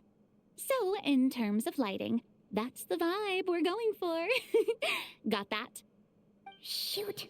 I thought there'd be a break and Sandroni could slip away. What are we gonna do now? Guess she's just gonna have to hang in there a little longer. break a leg! Yep, we're headed off to shoot our next scene.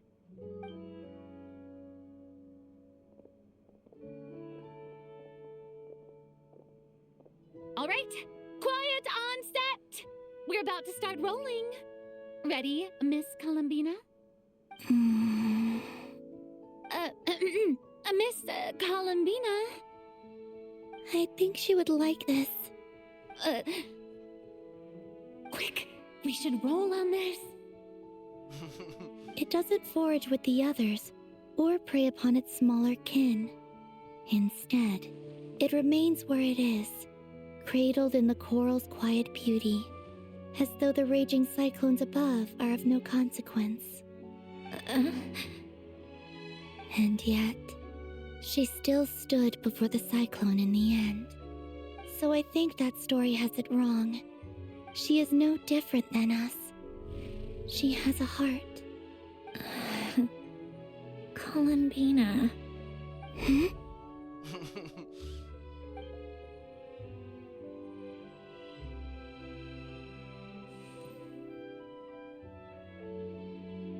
Uh-oh, is she onto us?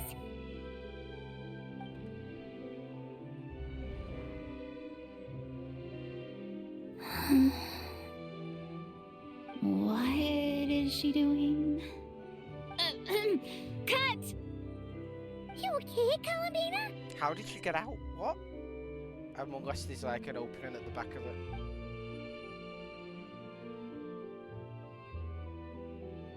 Hmm? Oh, yes. I just thought... Why don't we take a short break? It's been a long day of shooting so far. That last take was beautifully organic, though. We can use it as is. No need to go again. Thanks, Director Farina. But I'm fine to continue. You're sure? In that case, let's shoot some quick B-roll. Then we can move to our next outdoor scene.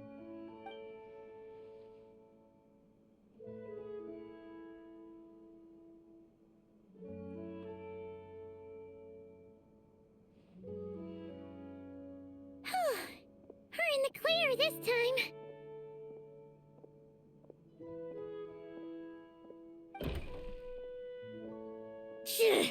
Ugh! Absolutely suffocating.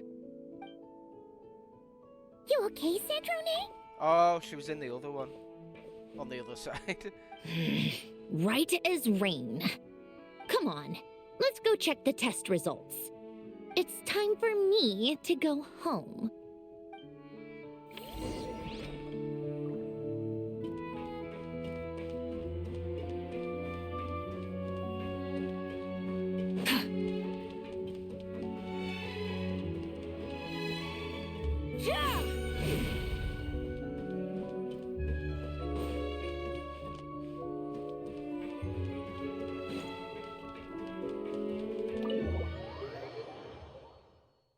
Is she though?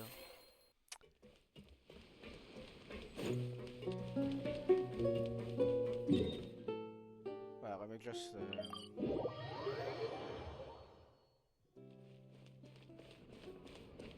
Ad Astra. Thank you for complete...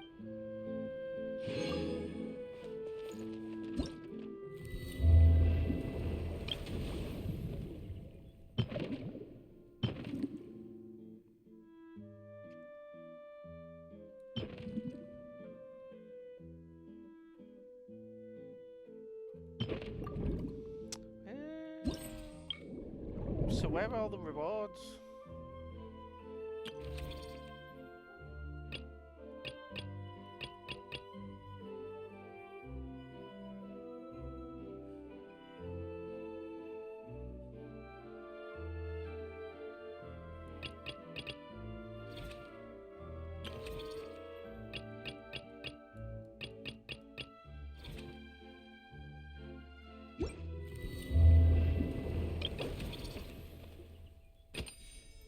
Oh, okay.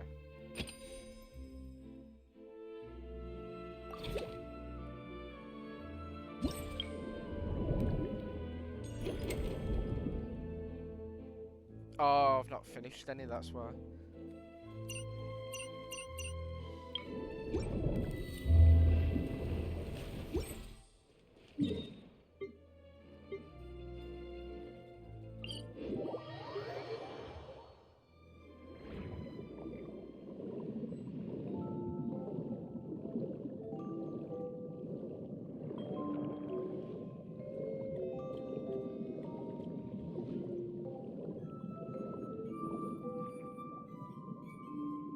All right, it should be around here. Give me some space. I'll activate the water insulating mechanism.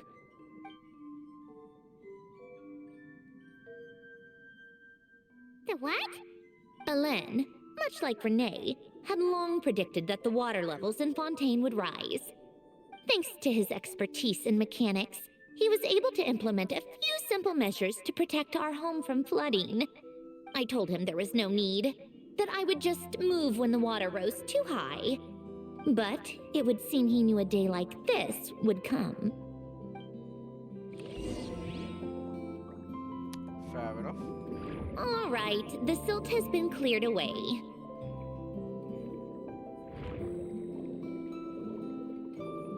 Go activate the mechanism for the first sluice gate. That will fill the empty middle chamber with water.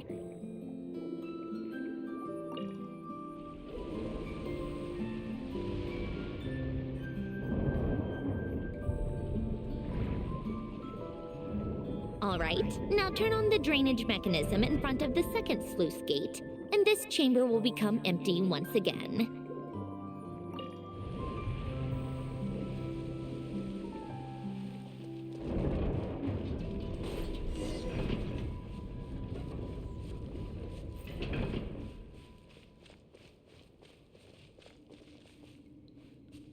Oh, it's very similar to that other house.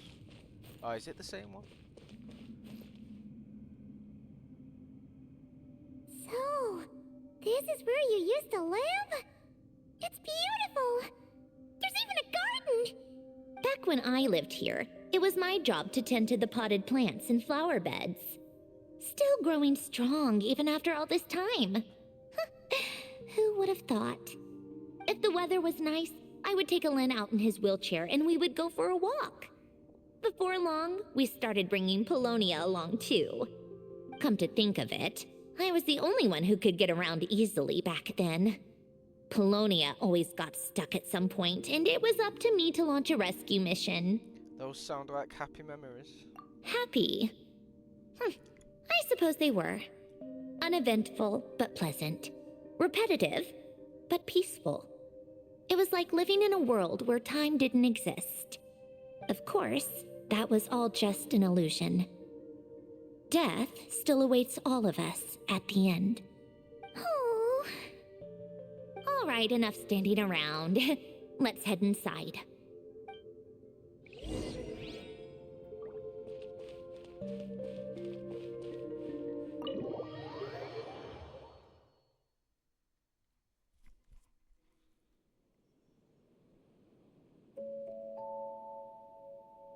Yep, this place is exactly how I left it.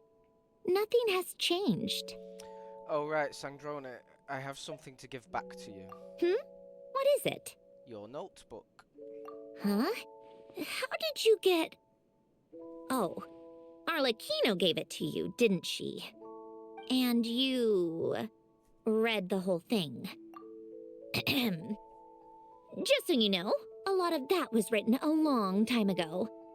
At that very desk, to be exact. Oh, is it Arlecchino? I thought it was Arlecchino. Like, meh, Arlecchino. Yeah, well, I mean, to be fair, like, there's a lot of games where people pronounce things wrong. But I could be wrong too.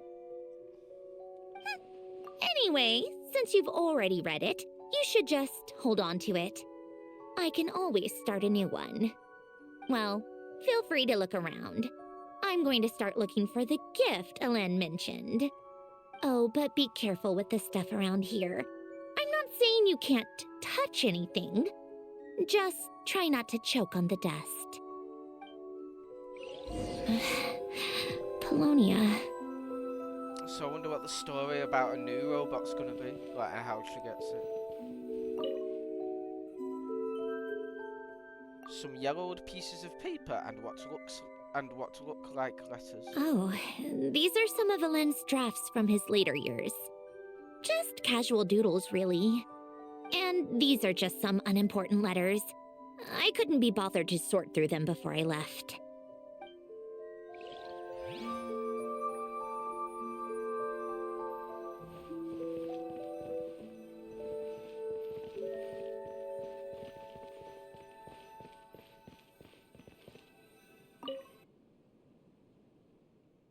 Some sort of mechanical workbench, covered in all sorts of tools. Nothing a novice like me could make heads or tails of. This was Elend's workbench. Later on, of course, it became mine. It's where both Polonia and I were brought to life. Before Elen was bedbound, this is where he would teach me about mechanics. I would sit and listen, chiming in with questions here and there. Later on, when he got too sick, I took over and would work on Polonia here.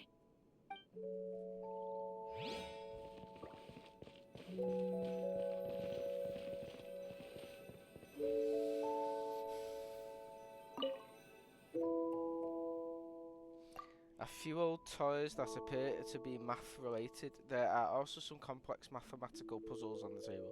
I feel like I should have spoke to her before I started examining these, because now she just walks around and I don't think she did at first. So I've missed that.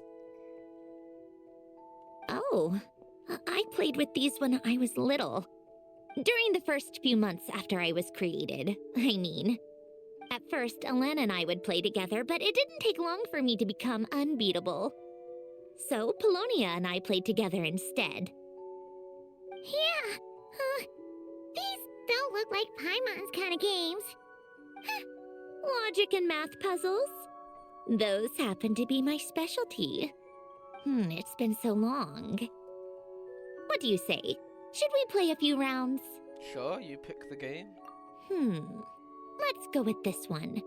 The gears on the left are stacked from largest to smallest. The goal is to move them to the other side in the fewest number of moves.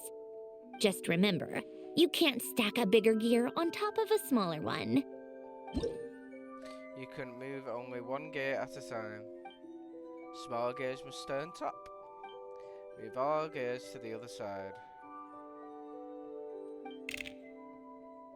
Wait, where'd the rest go?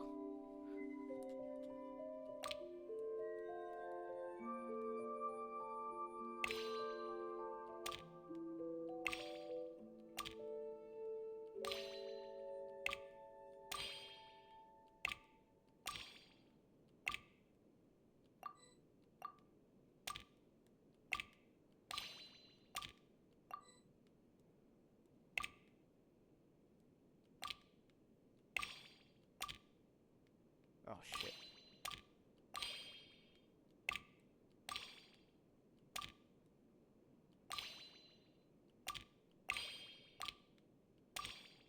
God, I'm bad at this.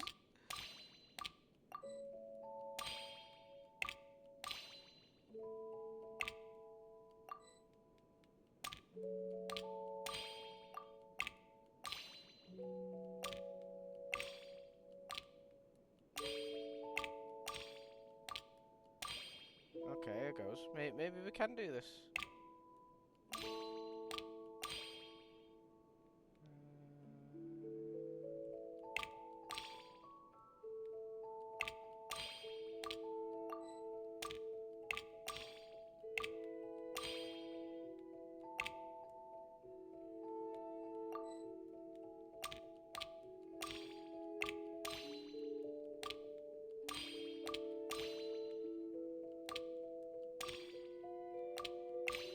Oh, okay. We're kind of half there, probably.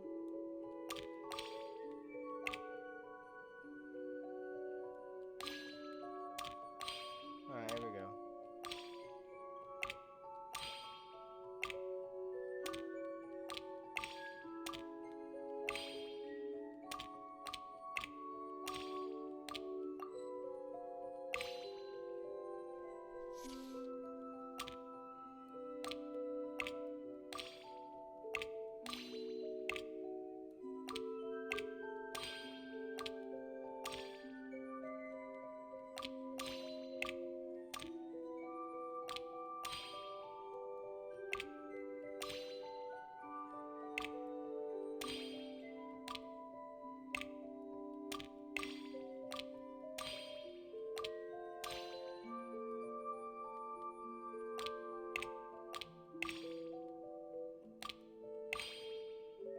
No, because that just puts you back there. God damn it.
Moves 86. Holy shit. I'm so shit at this.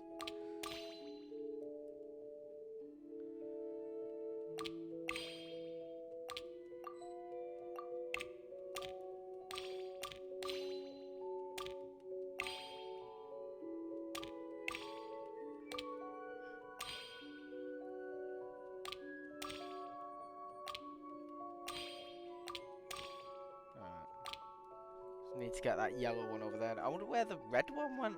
So it's definitely a red one.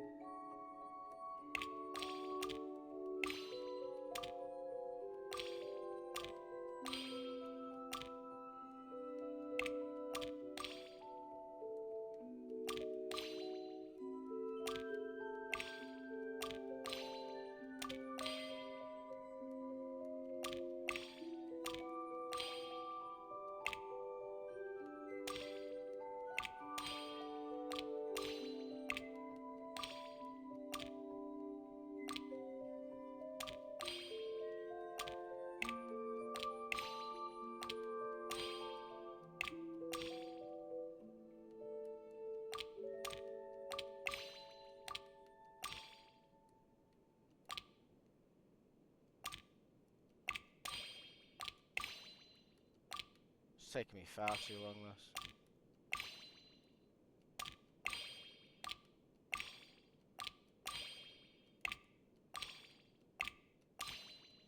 Here we go.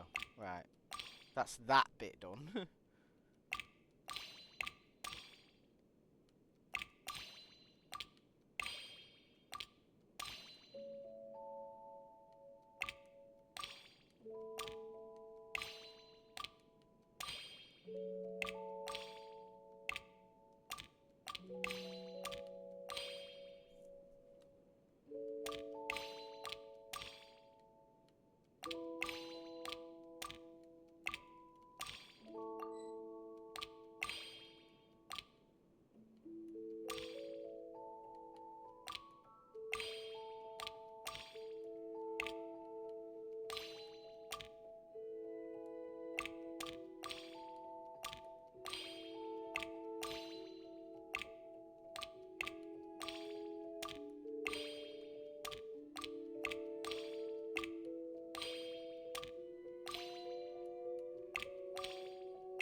Right, that's already in the right place, so I need to stop trying to put that over there.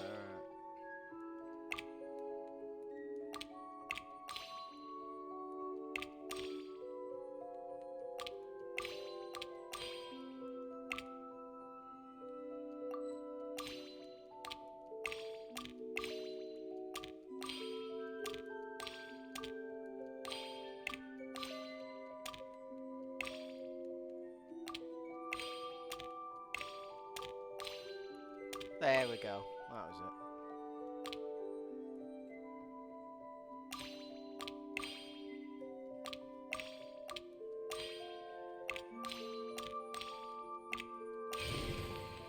Looks like it took you a few extra moves. My first attempt was the same. You'll get better with practice. Well, what did you think of the game? It was fun. Kinda hard. You showed quite a bit of promise, too. We should do this again sometime. There are other puzzles we could try. Yeah, why was the red one excluded? What? Orange one, whatever.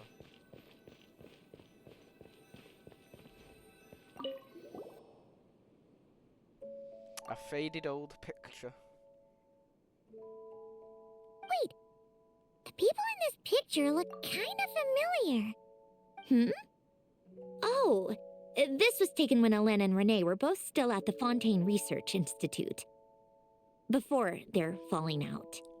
In his later years, Ellen would often sit by the fireplace and stare at this picture, wearing an expression somewhere between guilt and longing. He said he sometimes regretted not helping his friend when he needed it most, even if just to stop him.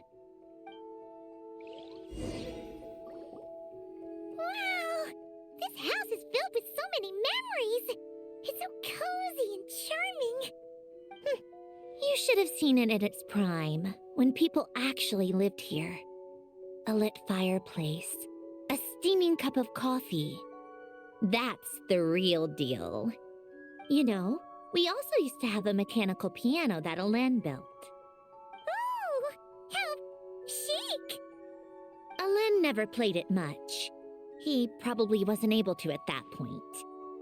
But I managed to teach myself. Music theory is essentially math after all. Once you learn the patterns, it's not really that difficult. I loved perusing Alen's collection of classical music. The chords and harmonies felt like individual mathematical puzzles. It was fascinating, so I did some composing as well.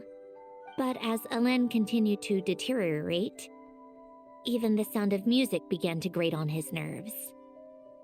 So I got rid of the piano. Aww. Back then, I assumed a piano was like an ordinary clothing rack, commonplace in every home and easily replaceable. It was only after I left that I realized how hard a good piano is to find. Enough about that. Alen's gift should be just in here. The only things undisturbed before I left were a few of his personal belongings.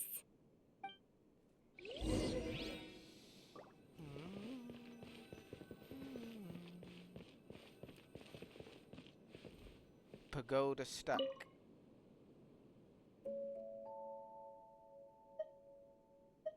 Let's take a crack at hard mode, maybe later.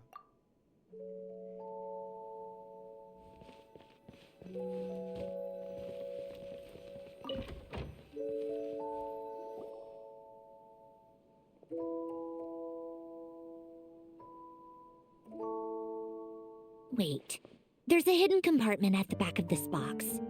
Looks like it's locked with some kind of gear mechanism. Knowing you, Alen, I'm guessing it goes like this, then like this. Got it. Am I a genius or what? Let's see here. A box? Well, you gonna open it?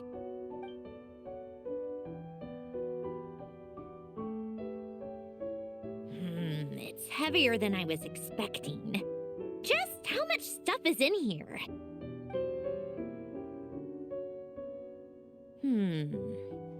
A letter? And a bunch of junk underneath it. None of it seems that important. Wait a second. This should be it. Oh, a cube? It's a multidimensional algorithmic core. Alen would use it to store information. Only Polonia and I have access. All right, I'll start looking into the core and the letter. Feel free to go through the rest of the stuff and see if there's anything useful.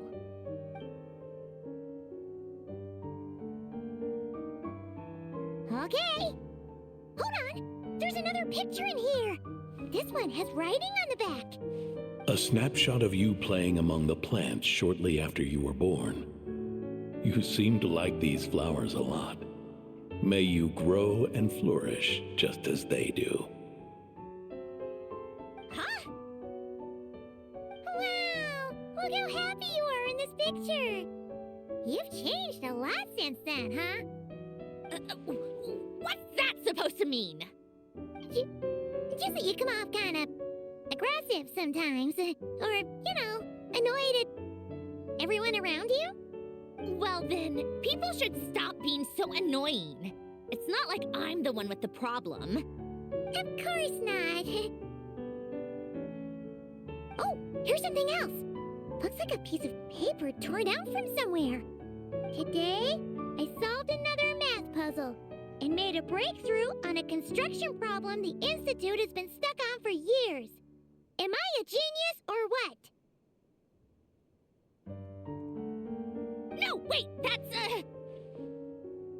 From now on, I should have people address me as Her Highness the Clockwork Princess, Unraveler of all reason. No, nope, no more of that. I thought I tore this page out. You wrote this? Then how did it get... Wait, there's more writing at the bottom. You seem to have developed a distaste for this particular entry, considering I found it in the trash. I'm sorry, but I could not help but hold on to it. Forgive me. Lynn! Don't be embarrassed. Everyone goes through a phase like that. Nonsense. I wasn't even the one who wrote that. It must have been Polonia. It's okay, we get it, Your Highness. That's enough. I told you it was Polonia. You know what? We're done with this. No more rifling around in the box. Just put it down and let me read the letter. To my little clockwork princess. Guess it's for Polonia. Oh, wink. Not another word. Got that? If you're reading this, You've most likely received the gift I left for you. I just hope you didn't stumble across all this while cleaning out my effects or something trivial like that.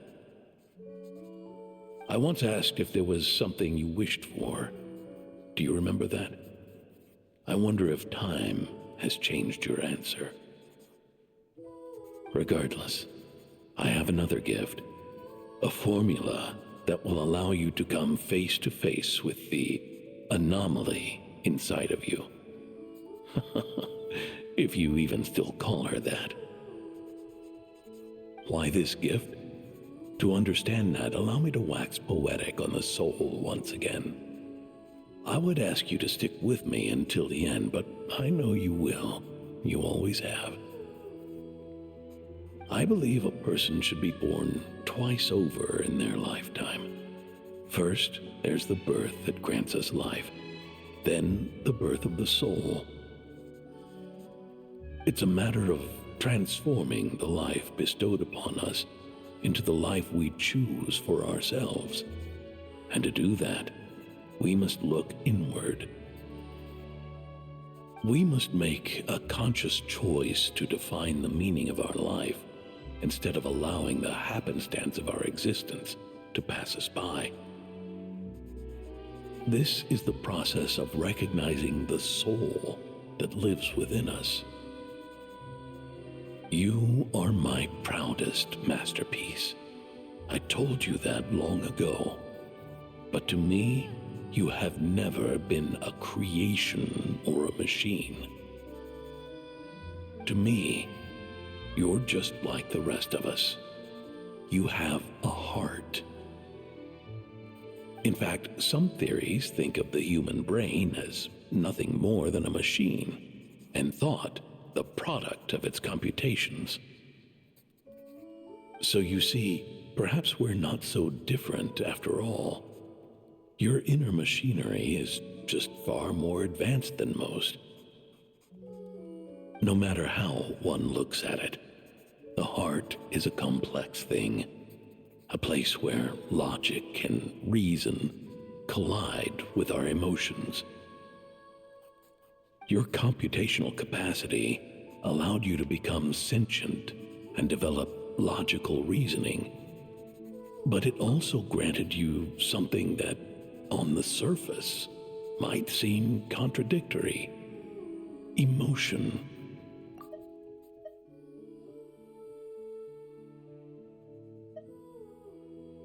Emotions and logic often clash with each other, and those instances of discord can accumulate over time. That is the source of what you refer to as the anomalies within you.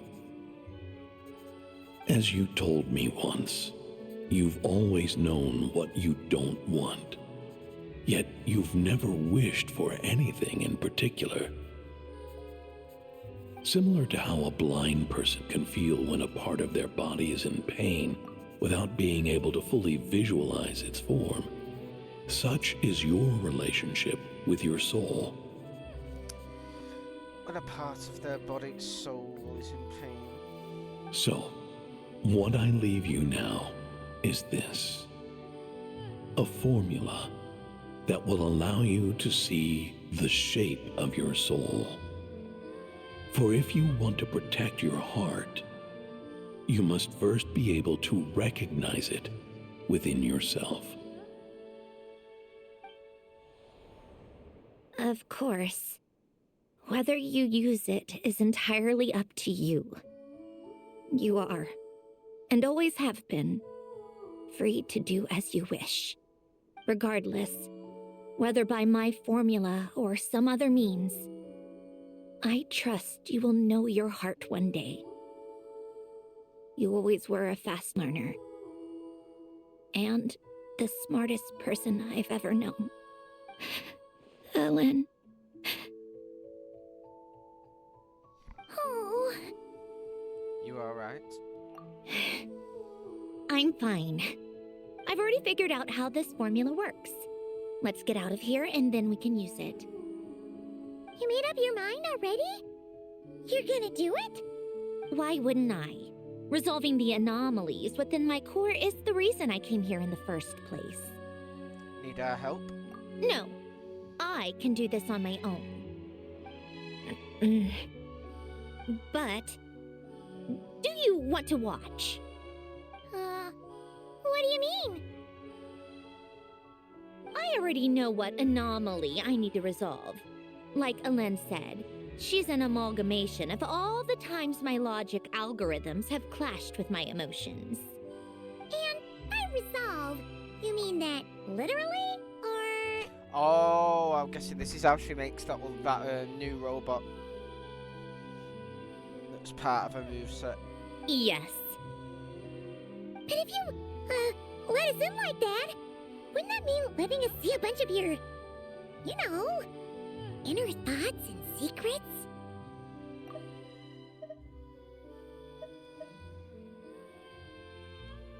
If what Alen said is true, then I'm about to be, born anew, or whatever.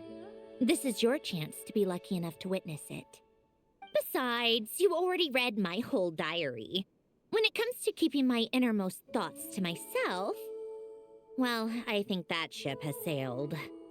You're really sure about this? How many times do I have to say it? I finally let you in as, friends, and you want to question it. I'm not gonna offer a second time. Then we'd be honoured, and thanks for saying that to Sangroni. Enough with the mushy stuff. Just follow me.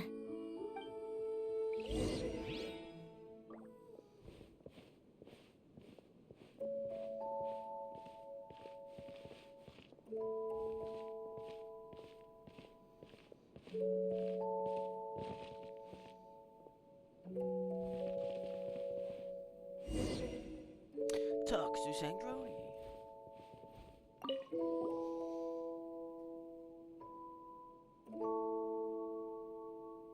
All right. With the numerological array, I can construct a simple formula that will allow you to experience what I see and hear in real time. Oh, just like St. Lolly's sense-sharing technique.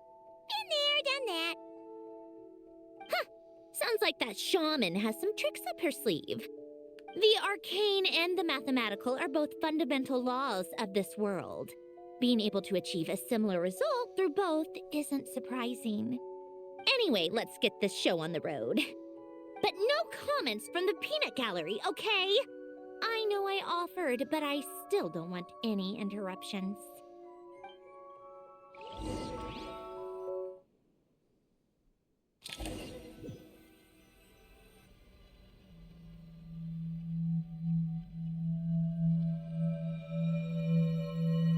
Is this my heart? No, it's probably just the result of Alen's formula. A space dedicated to resolving anomalies. Huh. But it looks like the walls are all... mirrors? You made it. About time. Is that me? From the past? You just spoke of anomalies. Well, here I am. What happens when emotion contradicts reason? Shall we sit down and talk? I still feel like we should have a rolled version available.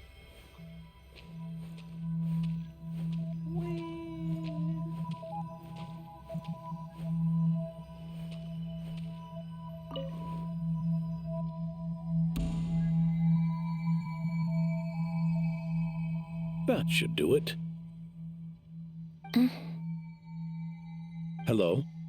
My name is Alain Guillotin. Can you hear me? Brings back memories, doesn't it? The time we spent here. Here. I want you to have this. A notebook? You can use it to write things down. I don't need to write things down. I have unlimited memory. Even so, some things are more important than others, right?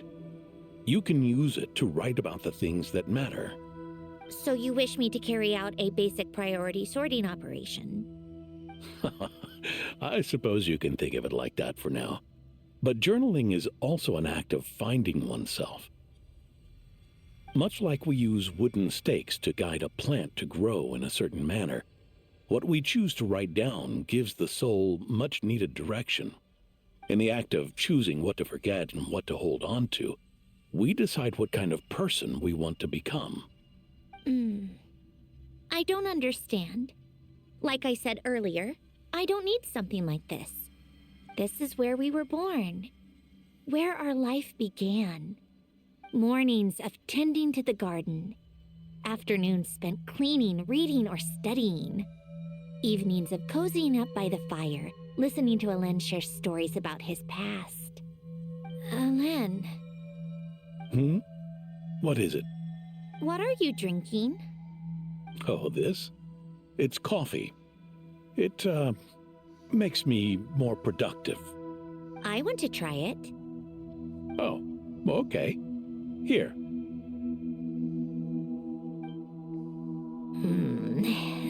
Bitter. Speaking of, why did you design me with senses? Taste, smell, touch. Well, I'm not quite sure. It just felt like the right thing to do. I suppose I hoped you might have a life of your own one day, and that you deserve to experience all life has to offer. Oh. Still bitter. But the smell is nice. I thought those peaceful days would go on forever. You know that's not possible. Maybe. But how was I supposed to know the end was just around the corner? That was just bad luck. Was it? Well, it certainly became a pattern, now didn't it?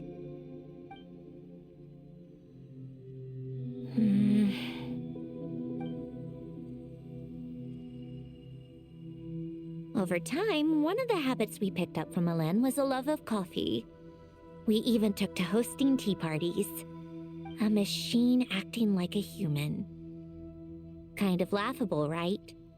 I suppose that's just what I'm used to. Yeah, that's just what we're used to. Hey, this place isn't half bad. Great spot for a party. More and more people seem to be showing up to my tea parties uninvited. Anyone care to explain? Can you blame me? I saw Columbina leading Capitano somewhere, and I had to see what that was about. I had simply asked Columbina where I might find Arlecchino. I have business to discuss with her, and Columbina suggested looking here. Tartaglia and I were unaware that this was a private gathering. Apologies for the intrusion. It won't be for long.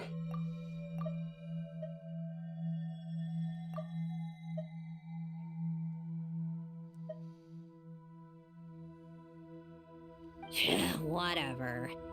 Just add it to the list of annoying things that have happened today. What's one more?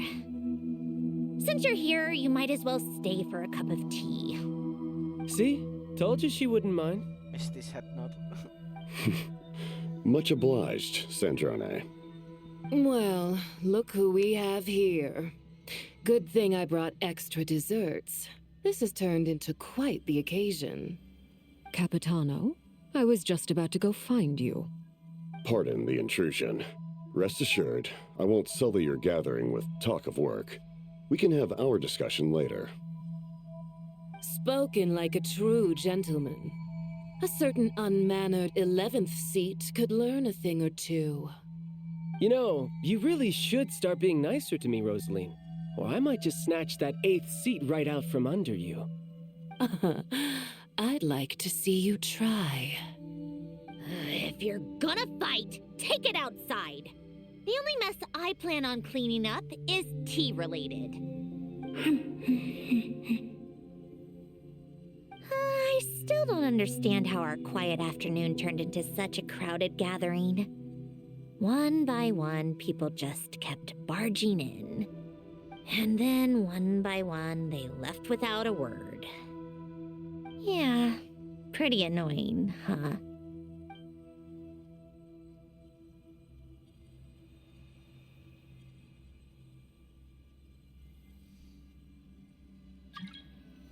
New mail?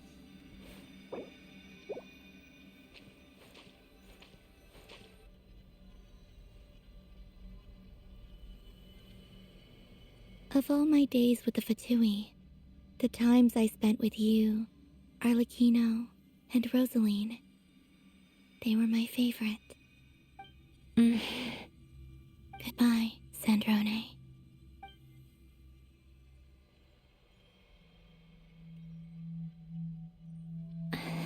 Don't go, Columbina. We should have just said that. Why didn't we? If we had, would the story have had a different ending? She couldn't stay. There was no future for her here. She would have just faded away. You're right. I suppose that's why you call me an anomaly. Every time you make a decision, there's a voice inside your heart. My voice, asking to contradict all logic and reason. Why didn't we make her stay? Is it worse to fight for something just to lose it? Or not to have fought at all? Don't you find it unfair? One by one, we keep losing the things we care about the most. But in the end, whether I want to fight for something or cry over all we've lost, you just push it down and pretend not to hear.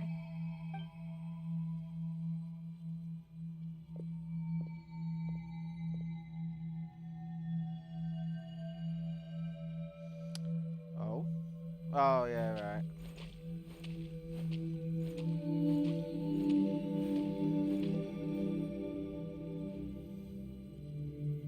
And now, even Polonia, the other half of Elend's legacy, the last remaining member of our family, even Polonia is no longer with us.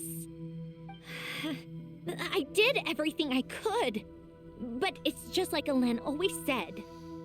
Polonia was one of a kind. There was no replicating what he managed to create. Don't you feel like our connection to the past is fading bit by bit? Like, even the things we have left are slowly slipping away. I suppose. But you can't move through life without having to say goodbye. And even as we experience loss, there are always new things to be gained. Ever so logical. What's your take, then? It feels like the more I care about something, the faster the world takes it away. It sounds so stupid, but I can't help it. That's the hand life has dealt me time and time again. Why even fight for something that's just going to be lost in the end? Better to never have had it at all. Better if it would all just disappear. Dark, I know. but the heart wants what it wants. Maybe the stellar linchpin appeared because of me. Because of what I wish for. I don't think so. Yeah, probably not. What an anomaly wants goes against all logic and reason after all. Well, go ahead and do what you came for. You're here to resolve the anomaly, aren't you? Well, we can only hope.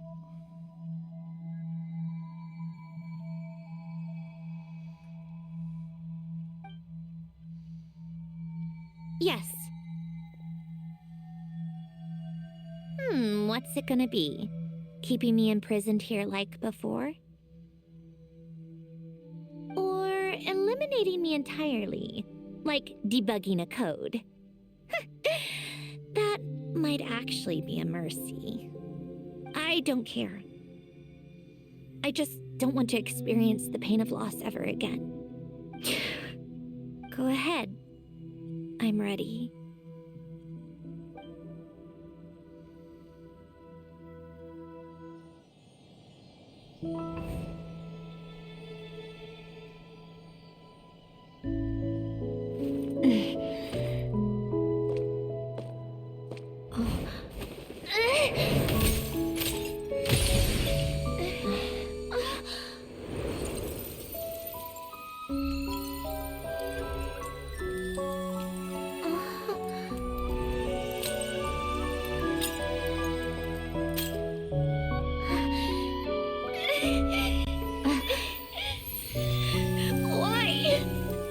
Why do we keep losing everything we care about?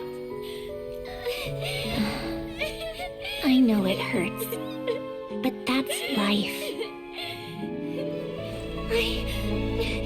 I wish... I know. I've always known. Because we've been one all along.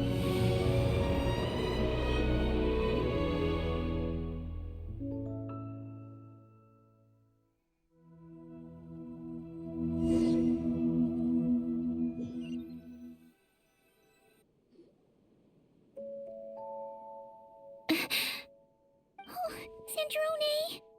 I'm fine. It's okay to cry, you know. Cry? You've gotta be kidding me. Save the comforting for someone who needs it, Paimon. Just now, that was... The emotional side of my core algorithm. My emotion module has always been fully developed and operational. Ellen tried to tell me that too. I've just chosen to ignore her voice all this time. Because of a fear of loss? I suppose. Huh. Come to think of it, it's kind of like the aquarium on the ship. The aquarium? The old me took one look at it and saw something I would inevitably lose. So I stopped putting in the effort. Then, one by one, the fish all swam away, and the place became even more bleak and depressing. Pretty pathetic, right? Don't say that! A lot of people would feel the same. It just shows how much you care about what you have.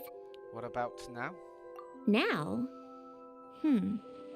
After seeing what you've done with the aquarium, I have to admit, I think it's beautiful. It's like you said, we get to keep the things we gain along the way. And those are things that can never be replaced.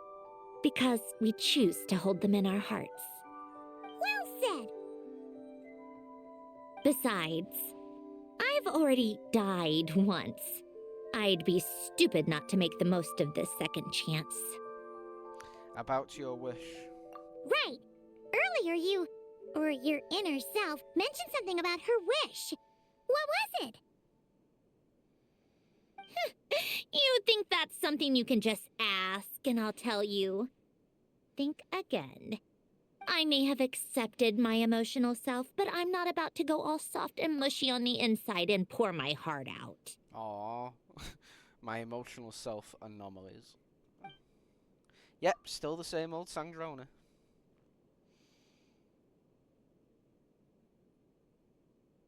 That said, taking a step in the right direction couldn't hurt.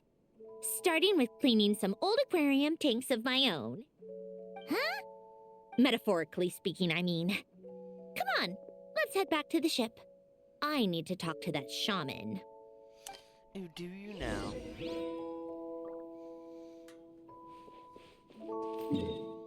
So is this a place I can permanently go to now? Oh, I think it is.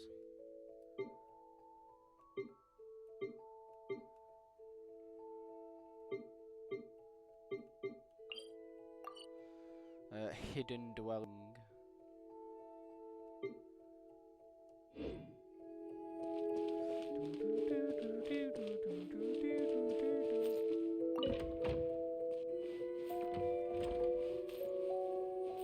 You think there'd be some collectibles, considering it is, but maybe when the quest is over. There is the mini game though. That is something.